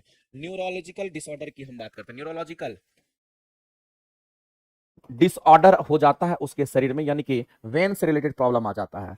आयरन की अगर किसी में कमी होगी तो आयरन किस में होता है? तो हीमोग्लोबिन में मौजूद होता है। आयरन किस में होगा? तो हीमोग्लोबिन की अगर बात करते हैं तो उस हीमोग्लोबिन में आयरन होता है, और आयरन की कमी से, हीमोग्लोबिन की कमी से मेरे भाई क्या होता है? एनीमिया होता है। आगे आर्टिफिशियल स्वीटनर्स जो हमारा होता है मेरे भाई, जो बहुत ज्यादा मीठा होता है, आर्टिफिशियल स्वीटनर्स के संबंध में क्या स्टेटमेंट हमारा सही है? तो ये याद रखना मेरे भाई, जो आइसक्रीम वगैरह खाते हैं अत्यधिक मीठा होता है, हम लोग आर्टिफिशियल स्वीटनर की हम बात करते हैं। इसकी बात करते हैं तो इसको याद रख लीजिएगा। आर्टिफिशियल स्वीटनर्स पर क्वेश्चन कई बार आपका पूछता है। ये आर्टिफिशियल स्वीटनर्स हमारा क्या होगा, तो आपको ध्यान रखना है। इसी में हमारा कौन कौन आ जाएगा? तो कहेंगे सेक्रीन भी हमारा, स्पार्टम भी हमारा आएगा। हम किसकी बात कर रहे हैं? तो हम यहाँ पर स्पार्टम की बात करेंगे। ये हमारा स्पार्टम होता है, स्पार्टम की हम बात करते हैं। साथ ही साथ मेरे पास सेक्रीन भी हमारा होता है। इसी के साथ हम लोग को ध्यान रखना हमारा क्या होगा, कहेंगे यहाँ पर सेक्रीन भी हमारा होता है। और साथ ही साथ मेरे पे ध्यान रखना कि सुक्रालोज की हम बात करते हैं। सुक्रालोज की हम बात करते हैं, ये हमारा सुक्रालोज भी हमारा क्या कहेंगे, ये भी हमारा क्या कहेंगे, आर्टिफिशियल स्वीटनर होता है। आर्टिफिशियल स्वीटनर का मतलब समझते हैं? जो हमारे शुगर वगैरह से भी ज्यादा मीठा हमारा होता है, बहुत अधिक मीठापन कर देता है, इसी के बारे में बोला गया है। लेकिन मेरे भाई याद रखना, जो आर्टिफिशियल स्वीटनर बनाया जाता है इसमें ये 0 कैलोरी ऊर्जा होता है। इससे आपको 0 कैलोरी एनर्जी मिलेगा, इससे कोई एनर्जी नहीं मिलता है। 0 कैलोरी इसमें 0 कैलोरी की ऊर्जा होती है इसमें। इसमें 0 कैलोरी की ऊर्जा होती है, इस बात को ध्यान रखना। यानी इसमें मेरे भाई कोई भी एनर्जी हमारा नहीं होता है। अगर आप इसको खा भी लेंगे तो आपको कोई एनर्जी नहीं मिलेगा, इस बात को आप ध्यान रखेंगे। ये क्वेश्चन कई बार पूछा गया। और कैलोरी तो मेरे भाई ऊर्जा का यूनिट होता है, इसमें कोई भी एनर्जी आपको इससे प्राप्त नहीं होता। ये बात आपको ध्यान रखना है इस तरीके से। तो हम लोगों को अगर आंसर करना है तो हम लोग क्या कहेंगे? कहेंगे मेरे भाई, वे प्राकृतिक शर्करा से कई गुना अधिक मीठा होता है आर्टिफिशियल स्वीटनर्स। ये बहुत अधिक मीठा हमारा होता है, 200 300 गुना 500 गुना मीठा होता है। कैलोरी या 0 कैलोरी प्रदान करता है, कोई एनर्जी नहीं मिलता है इससे। जैसे सैकरीन हो गया, स्पार्टम हो गया। मेरे भाई, ये स्पार्टम होता है ना, इसको हम लोग आइसक्रीम में यूज करते हैं। कहाँ यूज होता है? हम लोग जो आइसक्रीम वगैरह खाते हैं उस आइसक्रीम में स्पार्टम ही यूज होता है स्वीटनर के रूप में। तो आइसक्रीम आपको मीठा लगता है, ध्यान रखेंगे। और ये हमारा क्या कहेंगे, सिंपल जो हमारा आप कह सकते हैं जो शर्करा ग्लूकोज होता है उससे 200 गुना 300 गुना 400 गुना ज्यादा मीठा होता है, लेकिन उससे कोई एनर्जी नहीं मिलता है। 0 कैलोरी ऊर्जा प्रदान करता है, इसमें 0 कैलोरी एनर्जी होता है। आर्टिफिशियल स्वीटनर के बारे में आप नोट करके लिख लीजिएगा, क्वेश्चन आपका आता है। और फेमस एग्जांपल आर्टिफिशियल स्वीटनर्स का स्पार्टम याद रखना है। साथ ही साथ मेरे में सैकरीन और साथ ही साथ सुक्रालोज की बात करते हैं। आगे चलते हैं, अगला क्वेश्चन हमारा क्या है? कह रहा है मेरे भाई आपको बताना है, इसमें से मिलान करना और बताना इस क्वेश्चन का आंसर क्या करेंगे। क्वेश्चन है आपका कि प्लाज्मा झिल्ली जो होता है वो क्या करता है? तो प्लाज्मा झिल्ली का काम होता है मेरे भाई, जो सेल मेम्ब्रेन हमारा होता है वो क्या करता है, द्रव पदार्थ, कुछ द्रव पदार्थ को जाने देता है, कुछ द्रव पदार्थ को नहीं भी जाने देता है। इसलिए हम कहते हैं कोशिका में किसका, तो कोशिका में पदार्थ का आवागमन तो करेगा लेकिन मेरे भाई चयनात्मक होता है, यानी कि सेलेक्टिव हमारा क्या करता है, तो कहेंगे उससे हमारा सेलेक्टिव पदार्थ को वो जाने देता है, सभी पदार्थ को जाने नहीं देता है। तो मेरे भाई इसका रिलेशन हमारा किसके साथ, तो उसी के साथ हो जाएगा। कोशिका भित्ति जो होती है मेरे भाई, हम लोग जानते हैं कि प्लांट में हरे पेड़ पौधे उसमें कोशिका भित्ति होती है, और कोशिका भित्ति किसका बना होता है, सेलुलोज का बना होता है। ये किसका बना, सेलुलोज का बना होता है। और ये सपोर्ट प्रदान करता है, आकार देता है, निश्चित आकार देता है मेरे भाई, आकार तो देगा ही देगा। सेलुलोज भी हमारा इसमें सेलुलोज, कोशिका भित्ति सेलुलोज का बना होता है, और आकार, ये आकार जो प्रदान करता है एक निश्चित आकार प्रदान करता है, इस बात को ध्यान रखेंगे। और ये क्या करता है, सपोर्ट भी प्रदान करता है। इसका मतलब मेरे भाई दो का हमारा क्या मिलान होगा, तो कहेंगे डी होगा। उसके बाद सेंट्रोसोम की हम बात करते हैं, तो सेंट्रोसोम हमारा क्या है, और रिक्तिका जिसको वैक्यूल हम कहते हैं मेरे भाई, वैक्यूल जो हमारा होता है इसको रसधानी कहते हैं। इसको क्या बोलेंगे, तो इसको रसधानी कहते हैं। तो मेरे भाई ध्यान रखना, रसधानी प्लांट सेल में भी होता है, एनिमल सेल में भी होता है। लेकिन अगर हम यहां पर एनिमल सेल की अगर हम बात करते हैं तो एनिमल सेल में बहुत छोटा होता है, एनिमल सेल में बहुत छोटा होता है, और इसका बहुत छोटा होता है, इस बात को ध्यान, एनिमल सेल में बहुत छोटा होता है और उसका कोई फंक्शन नहीं है वहां पे, इसका कोई फंक्शन हमारे शरीर में नहीं होता है, इसका कोई फंक्शन नहीं होता है। जबकि अगर हम लोग बात करते हैं यहाँ पर प्लांट सेल में, ये हमारा बड़ा होता है। ये कहां पर, तो प्लांट सेल में ये बड़ा होता है, बहुत बड़ा होता है, ये बड़ा होता है, इस बात को ध्यान रखना। और प्लांट सेल में ये क्या करता है, तो ये भोजन का स्टोरेज करता है, इस बात को ध्यान रखना। ये भोजन का संग्रह करता है, इस बात को ध्यान, इसको हम लोग वैक्यूल कहते हैं। तो मेरे भाई हम लोग सीधा कहेंगे ये क्या करता है, तो आपको ध्यान रखना है कि ये जल हो गया, उत्सर्जी पदार्थ हो गया, या और जो अनुप्रयोग हमारे उत्पाद का क्या करता है, तो भंडारण करने का काम करता है, का ही करता है, तो हम लोग यहां पर बी करेंगे। अब मेरे भाई सी डी बी हो गया, तो ये ए के साथ होगा, और ए हमारा क्या दे रखा है, तो कोशिका विभाजन में तर्कु तंतु, यानी कहने का हमारा यहां पर स्पिंडल फाइबर का निर्माण करता है, स्पिंडल फाइबर को तर्कु तंतु कहते हैं, इसका निर्माण करता है, ध्यान रखेंगे। और मेरे भाई सेंट्रोसोम हमारा जंतु कोशिका में होता है, इस बात को ध्यान रखेंगे। यहां पर ये मिलान हो जाएगा, C D A B correct हो जाएगा, C D A B answer करेंगे ऑप्शन नंबर ए। आगे चलते हैं, अगला हमारा है कि प्रोक्रियोटिक राइबोसोम हमारे कितने प्रकार के होते हैं, तो मेरे भाई आपको ध्यान रखना है, एक तो हमारा प्रोक्रियोट्स में होता है, एक तो हमारा प्रोक्रियोट्स में होता है, और प्रोक्रियोट सेल से जो बना होता है वो हमारा कैसा होगा, एक कोशिकीय तो होगा ही होगा, साथ में इसमें केंद्रक वगैरह का डेवलपमेंट नहीं होता है। प्रोकैरियोट्स हमारे जो होते हैं इसमें केंद्रक का डेवलपमेंट नहीं होता। इस सेल में मेरे भाई याद रखना हमारे 70S हमारे राइबोसोम होते हैं, 70S राइबोसोम हमारा होता है, इस बात को ध्यान रखेंगे। राइबोसोम हमारा यूकैरियोट्स रहे कि प्रोकैरियोट्स से दोनों में मौजूद होता है, इस बात को ध्यान रखेंगे। यहां भी राइबोसोम होगा और वहां भी राइबोसोम हमारा होता है, लेकिन इसमें 70S होता है, और जब टूटता है तो 50S और 30S में टूटता है। आपको लगता होगा दोनों जोड़ के 80 होना चाहिए, लेकिन ऐसा नहीं होता, ये 50S और 30S अलग अलग टूटता है, इस बात को ध्यान रखेंगे। ये कैसे टूटेगा मेरे भाई, तो 50S प्लस और 30S में ये टूटता है, इस बात को ध्यान रखना।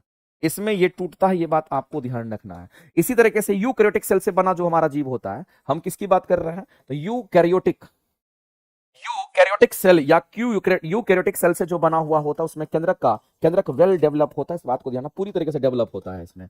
और दूसरी बात ध्यान रखना मेरे भाई, यहां भी राइबोसोम होता है, लेकिन यहां पर 70 नहीं, यहां पर 80S राइबोसोम होता है, इसमें 80S राइबोसोम होता है, इस बात को आप ध्यान रखेंगे। और ये अगर टूटेगा तो कैसे टूटेगा, तो 60S प्लस में हमारा 40S में ये टूटता है, 60S प्लस में 40S में टूटता है। तो मेरे भाई राइबोसोम की अगर बात करते हैं, दोनों में मौजूद होता है, यूकैरियोट्स रहे कि प्रोकैरियोट्स रहे, उसमें सब में रहता है। और ध्यान रखना मेरे भाई, मोनेरा संघ के जो जीव होते हैं वो प्रोकैरियोट्स होते हैं, मोनेरा संघ के जो जीव होते हैं वो किस में आते हैं, तो मोनेरा संघ के सभी जीव की अगर हम बात करते हैं वो सभी के सभी प्रोकैरियोट्स हमारे होते हैं। जबकि यूकैरियोट्स में हमारा कौन सा होगा, तो यहां पर हमारा प्रोटिस्टा हो जाता है, इसमें देखेंगे तो प्रोटिस्टा होगा। साथ ही साथ अगर देखेंगे तो एनिमिलिया, आप कहेंगे यहां पर एनिमिलिया कह दीजिए, फंगी कह दीजिए, प्लांटी कह दीजिए, सब हमारा आता है। बताइए इसका क्या होगा, आंसर करेंगे ऑप्शन नंबर बी। आगे चलते हैं, अगला पीयूष ग्रंथि पाई जाती है हमारे ब्रेन में, और पीयूष ग्रंथि हमारा मास्टर ग्लैंड होता है, बहुत सारे हार्मोन का सिक्रेशन करता है, इस बात को आप ध्यान रखेंगे। आंसर कहानी खत्म। आगे चलते हैं, मेरे पे कैम की बात करता है, कैम पौधा क्या है, तो आपको ध्यान रखना, जो पौधा होता है एक हमारा C3 पौधा होता है, C3 प्लांट की बात करते हैं। एक तो C3 प्लांट होगा, दूसरा हमारा कैसा प्लांट होगा, जिसको हम लोग C4 प्लांट कहते हैं। एक C3 प्लांट, दूसरा हमारा कैसा प्लांट, तो कहेंगे यहां पर C4 हमारा प्लांट होता है, और तीसरा जो हमारा होता है इसको कैम प्लांट कहते हैं, इसको हम लोग कैम प्लांट कहते हैं। इसके बारे में कुछ बात आप जान लीजिए, जो C3 C4 और कैम प्लांट है, जो जरूरी बात है, जितना आपको आना चाहिए उतना जान लीजिए। अगर हम लोग कहते हैं कि जो C3 प्लांट होता है, इसमें दो चीज आपको ध्यान रखना है, इसमें दो चीज आपको क्या ध्यान रखना है, कि इसमें जो फोटोसिंथेसिस होता है, इसमें मेरे पास फोटोसिंथेसिस जो होता है वो हमारा स्लोली होता है, धीरे धीरे। फोटोसिंथेसिस का जो रेट होता है वो स्लो होता है, फोटोसिंथेसिस मेरे पास कम होता है, यानी कि स्लो होता है, स्लो होता है, ये स्लो होता है। लेकिन इसमें फोटो रेस्पायरेशन की अगर बात करते हैं, किसकी बात कर रहे हैं, इसमें फोटो रेस्पायरेशन की हम बात करें, जो श्वसन की क्रिया करता है, रेस्पायरेशन जो होता है ये हमारा फास्ट होता है, ये इसमें फास्ट होता है, इस बात को ध्यान रखना। इसी का जस्ट उल्टा हमारा इसमें होता है, इस बात को ध्यान रखना। C3 प्लांट हम कहते हैं छोटे पौधे को कहते हैं, और ये बड़े पौधे को कहते हैं। तो बड़े पौधे में मेरे पास फोटोसिंथेसिस ज्यादा होता है। इसमें अगर हम फोटोसिंथेसिस की अगर हम बात करते हैं, ऐसे में फोटोसिंथेसिस हमारा इसमें क्या होगा, कहीं यहाँ पर फास्ट होता है। और जबकि इसमें अगर हम देखेंगे फोटो रेस्पायरेशन की अगर हम बात करेंगे, उसी का उल्टा समझेंगे। यहाँ पर फोटो रेस्पायरेशन की अगर हम बात करते हैं, ये फोटो रेस्पायरेशन हमारा कैसा होगा, कहीं यहाँ पर हमारा स्लो होता है, ध्यान रखेंगे। और ये हमारा क्या, तो बड़े पौधे को कहते हैं, ये छोटे पौधे को कहते हैं। मेरे पास छोटे छोटे प्लांट होते हैं, उसकी हम बात कर रहे हैं, जैसे गेहूं वगैरह हो गया, और ये हमारे बड़े पौधे के लिए हमारा होता है, ये बड़े प्लांट के लिए हमारा होता है, इस बात को ध्यान रखेंगे। और कैम प्लांट हमारा क्या है, तो मेरे पास कैम प्लांट की अगर बात करते हैं, इसमें रंध्र होता है, इसमें रंध्र होता है, रंध्र को हम लोग क्या कहते हैं, स्टोमेटा कहते हैं, रंध्र को हम लोग स्टोमेटा के नाम से जानते हैं। मेरे भाई हम लोग जानते हैं कि प्लांट में जो रंध्र होता है, स्टोमेटा होता है, श्वसन की क्रिया करते हैं उससे, और हम लोग जानते हैं कि दिन में खुलता है, रात में बंद हो जाता है, जनरली यही जानते हैं। लेकिन जो कैम प्लांट हमारा होता है, जो कैक्टस वगैरह होता है, इस कैक्टस में उल्टे होता है,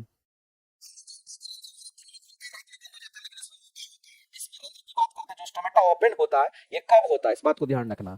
जो स्टोमेटा है ये अगर ओपन होता है तो कब होगा, तो ओपन होता है, आपको ध्यान रखना, ये रात, वो हम लोग जानते हैं कि दिन में ओपन होता है और रात में क्लोज होता है जनरली, लेकिन इसमें उल्टा होता है, स्टोमेटा ओपन कब होगा, तो मेरे भाई नाइट में ओपन होता है। और स्टोमेटा क्लोज कब होता है? क्योंकि जो स्टोमेटा हमारा है, स्टोमेटा की अगर हम बात करते हैं, ये क्लोज हमारा कब होता है? स्टोमेटा जो क्लोज हमारा होता है, ये हमारा डे में क्लोज होता है, इस बात को ध्यान रखेंगे। दूसरी बात आपको ध्यान रखना मेरे भाई, केम प्लांट की अगर हम बात करते हैं तो इसी में हमारा कैक्टस वगैरह आता है। जो कैक्टस की हम बात करते हैं, कैक्टस वगैरह जो हमारा मरुस्थलीय पौधे होते हैं, हम उसकी बात करते हैं, इसी में हमारा आता है, इस बात को ध्यान रखना। अब आप यहां पर देख लीजिए, कैम पौधा किसको कहते हैं मेरे भाई? तो कैम पौधा हमारा मरुस्थलीय पौधे ही लगभग होते हैं, और इसीलिए इस क्वेश्चन का अगर आंसर करेंगे तो आंसर क्या करेंगे बताइए मेरे भाई? इसकी अगर हम बात करते तो आंसर हम लोग क्या करेंगे? तो हमारे पास में ऑप्शन है, कह रहे वो दिन में रंध्र खोलते हैं, रात में बंद करते हैं, तो जंडल पौधा करता है। ये तो जंडल पौधा हमारा करता है, कैम थोड़ी करता है। कैम तो मेरे भाई रात में ओपन करता है, स्टोमेटा रात में ओपन करता है, दिन में बंद करता है। यहाँ कह रहा है कि दिन में खोलता है, तो ये तो जंडल पौधा करता है। ये इस क्वेश्चन का आंसर हो जाएगा। इसको अगर आप पढ़िएगा तो ये आंसर आपका राइट आंसर होगा। कहता है कि वे शुष्क परिस्थिति में, शुष्क मतलब जहां पे ड्राई कंडीशन होता है वहां की हम बात करते हैं, अनुकूल होते हैं। ड्राई कंडीशन मतलब समझ गए, मरुस्थलीय पौधे की हम बात करते हैं। कैक्टस जो हमारा होता है शुष्क परिस्थिति में अनुकूल होते हैं। और रात में कब? तो रात में CO2 ग्रहण करेगा, तो रात में स्टोमेटा खुलेगा तब तो ग्रहण करेगा, तो नाइट में ये ओपन होता है, CO2 ग्रहण करता है और मैलिक एसिड के रूप में संग्रहित करता है, और दिन में प्रकाश फोटोसिंथेसिस के लिए उसको क्या करता है? इस्तेमाल करता है। तो रंध्र जो है मेरे भाई वो दिन में बंद रहता है। रंध्र जो है बंद कब रहता है? स्टोमेटा क्लोज कब रहता है? दिन में बंद रहता है। इसका मतलब इस क्वेश्चन का अगर आंसर करेंगे तो यही होगा, कैम प्लांट इसी को कहते हैं। नोट करके लिख लीजिएगा, आगे चलते हैं। अगला है नर प्रजनन अंग। नर जनन अंग हमारा प्रोस्टेट ग्लैंड होता है, इस बात को ध्यान रखेंगे। श्वेत ग्रंथि तो मेरे वेट्रिनल ग्लैंड हमारा मेल फीमेल दोनों में होता है, इसको हम लोग क्या कहते हैं? पसीना जिसे सिगरेट करता है, ये तो दोनों में हमारा होता है। इसलिए प्रोस्टेट ग्लैंड हमारा केवल और केवल क्या है? तो हम कहेंगे जनन अंग का पार्ट है, और ये हमारा क्या कहेंगे? मेल रिप्रोडक्टिव सिस्टम का पार्ट होता है। आगे चलते हैं। अगला मेरे भाई हम आप लोगों को बता देना चाहते हैं कि जितने लोग तैयारी करते हैं, आप सभी लोगों को एक बात कह देना चाहते हैं कि किसी को भी लगता है कि ऑफलाइन क्लासेस करनी है, तो अगला मंगलवार से, नेक्स्ट मंगलवार से आपके लिए क्लासेस आ रहा है। इसमें साइंस में टीजीटी साइंस, इसमें आपको 6 to 8 9 10 के जो साइंस होते हैं, फिजिक्स केमिस्ट्री बायो, उसकी क्लासेस आपको दी जा रही है। तो आप सभी लोग तैयार हो जाइए। नेक्स्ट कब? मंगलवार से, अगले मंगलवार से वो क्लासेस स्टार्ट हो रहा है। ऑफलाइन में भी और ऑनलाइन में भी न्यू क्लासेस आपका आएगा। आगे चलते हैं। हाइपोथैलेमस द्वारा स्रावित मोचक हार्मोन, निरोधी हार्मोन किस अंतःस्रावी ग्रंथि की क्रिया को कंट्रोल करता है? तो याद रखना मेरे भाई, किसको कंट्रोल करेगा? तो हम कहेंगे पीयूष ग्रंथि को कंट्रोल करता है, हाइपोथैलेमस। मेरे भाई हाइपोथैलेमस आपको पता होगा, हमारा हाइपोथैलेमस जो होता है ये कहां? तो हम कहेंगे फोर ब्रेन का हमारा पार्ट होता है। और ध्यान रखना है, इसके द्वारा जो मोचक हार्मोन या निरोधी हार्मोन होता है उसको कंट्रोल कौन करता है? तो कहेंगे पीयूष ग्रंथि हमारा करता है। आगे एमआरएनए से प्रोटीन का संश्लेषण। मेरे भाई एमआरएनए क्या है? तो आरएनए है, आरएनए से प्रोटीन का संश्लेषण। और ये बात तो हमने कल भी बताया था आपको। मेरे भाई याद रखना कि डीएनए से क्या बनता है? तो कहेंगे डीएनए से आरएनए बनता है, इसको ट्रांसक्रिप्शन कहते हैं। इसको क्या कहेंगे? तो ट्रांसक्रिप्शन कहते हैं। और आरएनए से अगर डीएनए बन गया तो इसको रिवर्स ट्रांसक्रिप्शन, उल्टा बोलते हैं। ठीक है। और इसी में आपको बताया था कि आरएनए से एमिनो एसिड, एमिनो एसिड से प्रोटीन बनता है, तो डायरेक्ट लिख देते हैं इसको कि ये प्रोटीन का अगर निर्माण होगा तो इसको ट्रांसलेशन कहते हैं। इसको इसको ट्रांसलेशन कहते हैं, ध्यान रखेंगे। तो यहां पर मेरे भाई आपको आरएनए से प्रोटीन, आरएनए से प्रोटीन अगर बनेगा तो ट्रांसलेशन कहते हैं, और ट्रांसलेशन हमारा यहां पर आंसर। और याद रखना डीएनए से अगर डीएनए बनता है इसको रेप्लिकेशन कहते हैं। इसको क्या कहेंगे? तो इसको हम लोग रेप्लिकेशन कहते हैं, इस बात को आप ध्यान रखें। नेक्स्ट अगला है रेड डेटा बुक। हम उस बुक को कहते हैं मेरे भाई जिस बुक में जो विलुप्त प्रजाति होती, चाहे वो प्लांट हो चाहे वो प्रजाति हो, उसको क्या करते हैं? लिखते हैं मेरे भाई, तो उसी को रेड डेटा बुक कहा जाता है, विलुप्त प्रजाति प्रणाली को। अगला इंसुलिन की अगर हम बात करते हैं मेरे भाई, मैंने बोला था इंसुलिन में मेरे भाई हमने बोला था कि जिंक धातु पाया जाता है। इसमें कौन सा धातु? तो जिंक धातु पाया जाता है, इस बात को आप ध्यान रखेंगे। इसमें जिंक धातु पाया जाता है। लेकिन इंसुलिन जो हमारा होता है इसको केमिकली बनाया भी जाता है। इसको कैसे बनाते हैं? तो इसको केमिकली बनाया भी जाता है, इस बात को आप ध्यान रखेंगे। केमिकली बनाया जाता है, और जब केमिकली इसको बनाते हैं तो इसमें क्या यूज करते हैं? इसमें खमीर का इस्तेमाल करते हैं, ईस्ट को यूज करते हैं। साथ ही साथ मेरे भाई इसमें कुछ जीवाणु यूज होता है जिसको ई कोली बैक्टीरिया हम लोग कहते हैं, जो हमारे पेट में भी ई कोली होता है, इस बात को ध्यान रखना। इन दोनों की सहायता से इसको हम लोग बनाते हैं। और याद रखना इंसुलिन की अगर हम बात करते हैं मेरे भाई, किसी में इंसुलिन की कमी होती है तो उसी में मधुमेह का, डायबिटीज होता है, तो उसमें इसका यूज करते हैं, इसका यूज करते हैं, इसका यूज नहीं करते, इन दोनों का इस्तेमाल करते हैं, इस बात को ध्यान रखना। आपसे पूछा गया मेरे भाई कि जो हमारा यहां पर रिकम्बिनेंट डीएनए टेक्नोलॉजी जो हमारा होता है, इसमें जीन का प्रत्यारोपण हम लोग करते हैं, तो मेरे आपको ध्यान रखना अलग से जो हम डीएनए उसमें डालते हैं उसी को रिकम्बिनेंट डीएनए टेक्नोलॉजी कहते हैं। इस टेक्नोलॉजी में जो इंसुलिन का उत्पादन होता है, उस उत्पादन में ईस्ट और जीवाणु दोनों का इस्तेमाल होता है। और आपको मेरे भाई आंसर क्या करना? तो डी करना। आगे चलते हैं। अगला हमारा क्या है? दाद खाज हमारा किससे होता है? क्योंकि ये हमारा कवक जनित रोग होगा, तो डी का तो 1 मैच करा दीजिए, तो आपको सबको पता होगा। उसके बाद एमीबियासिस हमारा क्या होता है? एंट अमीबा हिस्टोलिटिका अमीबासिस, अमीबा से होता है, यानी कि ये प्रोटोजोअल डिजीज होगा, हम कहेंगे यहां पर सी का 2 हो जाएगा। फिर भी यहां पर विषाणु और जीवाणु, तो कहेंगे इन्फ्लुएंजा डेंगू जो है वायरस हमारा किससे होता है, डेंगू हमारा डेंगी वायरस से होता है, इसका मतलब वायरल डिजीज है। तुम कहेंगे यहाँ पर वायरल यानी कि 3 क्या मिलान कर दीजिए, बचा क्या 4, तो बैक्टीरियल डिजीज 4 3 2 1 आंसर करेंगे, 4 3 2 1 करेक्ट करेंगे, ऑप्शन नंबर ए। आगे बढ़ते हैं, अगला है लेमार्क ने विकासवाद का सिद्धांत दिया, उसका आधार था मेरे भाई क्या, तो लेमार्क का आधार था मेरे भाई उपार्जित लक्षणों की वंशागति। कहने का मतलब यह है कि अगर कोई लक्षण आप धारण कर रहे हैं तो क्या आपका जो आने वाला जनरेशन है उसी लक्षण को धारण करेगा, बिल्कुल गलत है। बाद में मेरे भाई इस चीज को खारिज कर दिया गया था, बाद में इसको अस्वीकृत कर दिया गया था, लेकिन लेमार्क विकासवाद के सिद्धांत में उन्होंने ये बात बोला था, उपार्जित लक्षण की वंशागति होगी, जो हम कर रहे हैं वो हमारे बच्चे भी करेंगे, ये पॉसिबल नहीं है, लेकिन उनका ये कहना था, इस बात को ध्यान रखेंगे। तो मेरे बाद में इसको अस्वीकृत कर दिया गया, इस बात को ध्यान रखेंगे, ऐसा होता नहीं है। अगला है मेरे भाई यहां पर ध्यान रखना कि कोरियोनिक विलाई सैंपलिंग जो होता है ये हमारा टेस्ट होता है, ये टेस्ट होता है और ये प्रेगनेंसी टेस्ट होता है, इस बात को ध्यान रखेंगे। ये प्रेगनेंसी टेस्ट होता है और इस प्रेगनेंसी टेस्ट में क्या करते हैं, तो मेरे भाई भ्रूण का पता लगाते हैं। किसका पता लगाते हैं, तो भ्रूण का पता लगाते हैं, इस बात को ध्यान रखना। भ्रूण का पता लगाते हैं, इस टेस्ट में भ्रूण का पता लगाते हैं। और मेरे भाई ये हमारा जो टेस्ट होता है, ये टेस्ट हमारा किस लिए होता है, तो भ्रूण कहने का मतलब वो मेल है कि फीमेल है उसका पता लगाते हैं। तो ये टेस्ट आपका स्टार्टिंग में नहीं होता, इस टेस्ट को करने के लिए कम से कम समय कितना चाहिए, मेरे भाई 10 से 12 सप्ताह का समय होता है। यानी कि ये 10 से 12 सप्ताह हमारा समय लेता है, यानी कि 10 सप्ताह से लेकर के 12 सप्ताह तक का जब हमारा बच्चा हो जाता है, सॉरी जब प्रेग्नेंसी हो जाता है, तब ये टेस्ट किया जाता है, तब उसके लिंग का पता चलता है, इस बात को ध्यान रखेंगे। अगला हमारा है कि मनुष्य के आमाशय में मुख्यतः किसका पाचन होता है, आमाशय मतलब स्टमक, स्टमक में जो पाचन होता है मेरे भी किसका होता है, स्टमक में पाचन का शुरू होता है हमारा किससे होता है, हमारा प्रोटीन से होता है। प्रोटीन का पाचन कौन करता है, पेप्सिन एंजाइम करता है, और सीधा आंसर हम लोग यही करेंगे। आगे चलते हैं, कार्बोहाइड्रेट तो मुंह में पाचन होता है। अगला मेरे भाई यहाँ पर सिस्टमिक हमारा सर्कुलेशन की बात करते हैं, सिस्टमेटिक जो सर्कुलेशन हमारा होता है, ये रक्त सर्कुलेशन की बात करते हैं। तो मेरे भाई आपका जो ब्लड सर्कुलेशन होता है हम उसकी बात करते हैं, जो ब्लड सर्कुलेट करता है, ब्लड सर्कुलेशन हमारा होता है। अगर आप थोड़ा बहुत पढ़े होंगे तो पता चल जाएगा। सबसे पहले तो हम लोग जानते हैं कि ब्लड जो सर्कुलेशन हमारा स्टार्ट होता है कहां शुरुआत होता है, मेरे भाई इस बात को आप समझना। हमारा superior vena inferior vena cava से आता है, एक को बोल देते हैं हम सुपीरियर वेना कावा और एक को बोल देते हैं हम लोग क्या, इंफीरियर वेना कावा कहते हैं। एक हमारा सुपीरियर तो एक को हम लोग इंफीरियर वेना कावा कह दिए। यहां से जब चलता है तो मेरे भाई ये कहां पहुंचता है, तो हम लोग सीधा कहेंगे यहां से पहुंचेगा तो हमारा यहां पर राइट ऑरिकल में पहुंचता है। फिर राइट ऑरिकल के बाद कहां जाएगा, तो मेरे भाई राइट वेंट्रिकल में जाता है, जिसको दायां नीले कहते हैं। फिर दायां नीले के बाद हमारा कहां जाएगा, तो इस दायां नीले के बाद मेरे भाई यहां पर फिर हमारा ये लंग्स में चला जाता है, यहां होता है लंग्स, L4 लंग्स में जाता है। फिर इस लंग्स से निकल करके कहां जाएगा, तो इस लंग्स से निकल करके मेरे भाई फिर हमारा जाता है लेफ्ट ऑरिकल में जाता है, दायां आलिंद में। दायां आलिंद से किस में जाएगा, तो कहेंगे यहाँ पर लेफ्ट वेंट्रिकल में जाता है। और फिर लेफ्ट वेंट्रिकल से जाता है मेरे कहें तो ये हमारे एरोटा में जाता है। कहां पे जाएगा, तो ये एरोटा के माध्यम से शरीर में जाता है। ये कहां पे, एरोटा के माध्यम से ये शरीर में जाता है। फिर इस शरीर से मेरे भाई इसी में हमारा इंटर करता है, इसी शरीर से फिर हमारा इसमें इंटर करता है, और ऐसे ये हमारा सर्कुलेशन चलता रहता है। इसी को हमारा सर्कुलेशन को आप सब लोग जानते हैं। तो अब देख लीजिए जो आपका नियम सही होगा मेरा हृदय से फेफड़ा तक, वापस हृदय तक, हृदय से फेफड़ा, फिर मेरे भाई हृदय कह रहा है, हृदय के बाएं नीले से शरीर के विभिन्न भागों तक, और वापस दाएं आलिंद में, यही आंसर हो जाएगा। मिला लीजिए आपको पता चल जाएगा। बाएं आलिंद कहने का मतलब हमारा ये होगा, बाएं आलिंद मतलब ये होगा। और बाएं आलिंद से कहां, तो बाएं आलिंद से बाएं नीला से शरीर के विभिन्न भाग, ये बाएं नीला है उसके शरीर के विभिन्न भाग में गया, और शरीर के विभिन्न भाग से जाने के बाद वापस वो दाएं आलिंद में, वापस मेरे भाई दाएं आलिंद में इसके माध्यम से आ जाता है। बात को ध्यान रखिए, यही आंसर करेक्ट करेंगे। नेक्स्ट, गुणसूत्र हमारे जो बने होते हैं मेरे भाई, क्रोमोसोम अगर हमारा बना होता है तो आपको ध्यान रखना है जो क्रोमोसोम हमारे बने होते हैं वो किसके बने होते हैं, तो ध्यान रखना जो क्रोमोसोम हमारे बने होते हैं ये हमारा किसका बना होता है, कहेंगे ये हमारा डीएनए का, इसमें डीएनए भी होता है, इसमें आरएनए भी होता है, और साथ ही साथ मेरे भाई इसमें हिस्टोन प्रोटीन भी हमारा मौजूद होता है, इसमें ये भी हमारा मौजूद होता है, अदर मिनरल्स भी होते हैं, लेकिन गुणसूत्र में मुख्य रूप से हमारे ये तीन कंपोनेंट इंपॉर्टेंट है। ये तीनों हमारा होगा तो फिर 6 अधिक रिकॉर्ड करेंगे। और मानव में गुणसूत्र की संख्या 46 हम लोग जानते हैं मेरे भाई, और 23 का हमारा पेयर होता है, इस बात को आप ध्यान रखेंगे। टोटल 46 हमारा होता है। ठीक है, तो चलिए आज का डिस्कशन आपका यहीं पर होता है कंप्लीट। तो जितने भी क्वेश्चंस थे मैंने कोशिश किया मेरे भाई ब्रीफ में आपको जितना बताना चाहिए, जितना आपको कम से कम डिस्कशन में आपको आ जाना चाहिए उतना हमने आपको करा दिया। और बहुत कुछ आप डेली सीखते भी होंगे, इसलिए इस टेस्ट को तो आप डेली टेस्ट तो कंटिन्यू दीजिए ही दीजिए, और इस समय इसका डिस्कशन होता है तो इस डिस्कशन में आप डेली भाग लीजिए ही लीजिए। ठीक है, सिलेक्शन देखिए कैसे होता है, मेहनत कीजिए, हमारा आशीर्वाद है, आप सभी लोग मेहनत कीजिएगा, सफलता किसको मिलेगी, आपको मिलेगी। विश्वास के साथ लगे रहना है, डटे रहना है, और कोशिश करना है कि सफलता मिलता नहीं है, सफलता छीन करके लाना है। ठीक है, चलिए आज के बाद मिलते हैं हम नेक्स्ट क्लासेस में।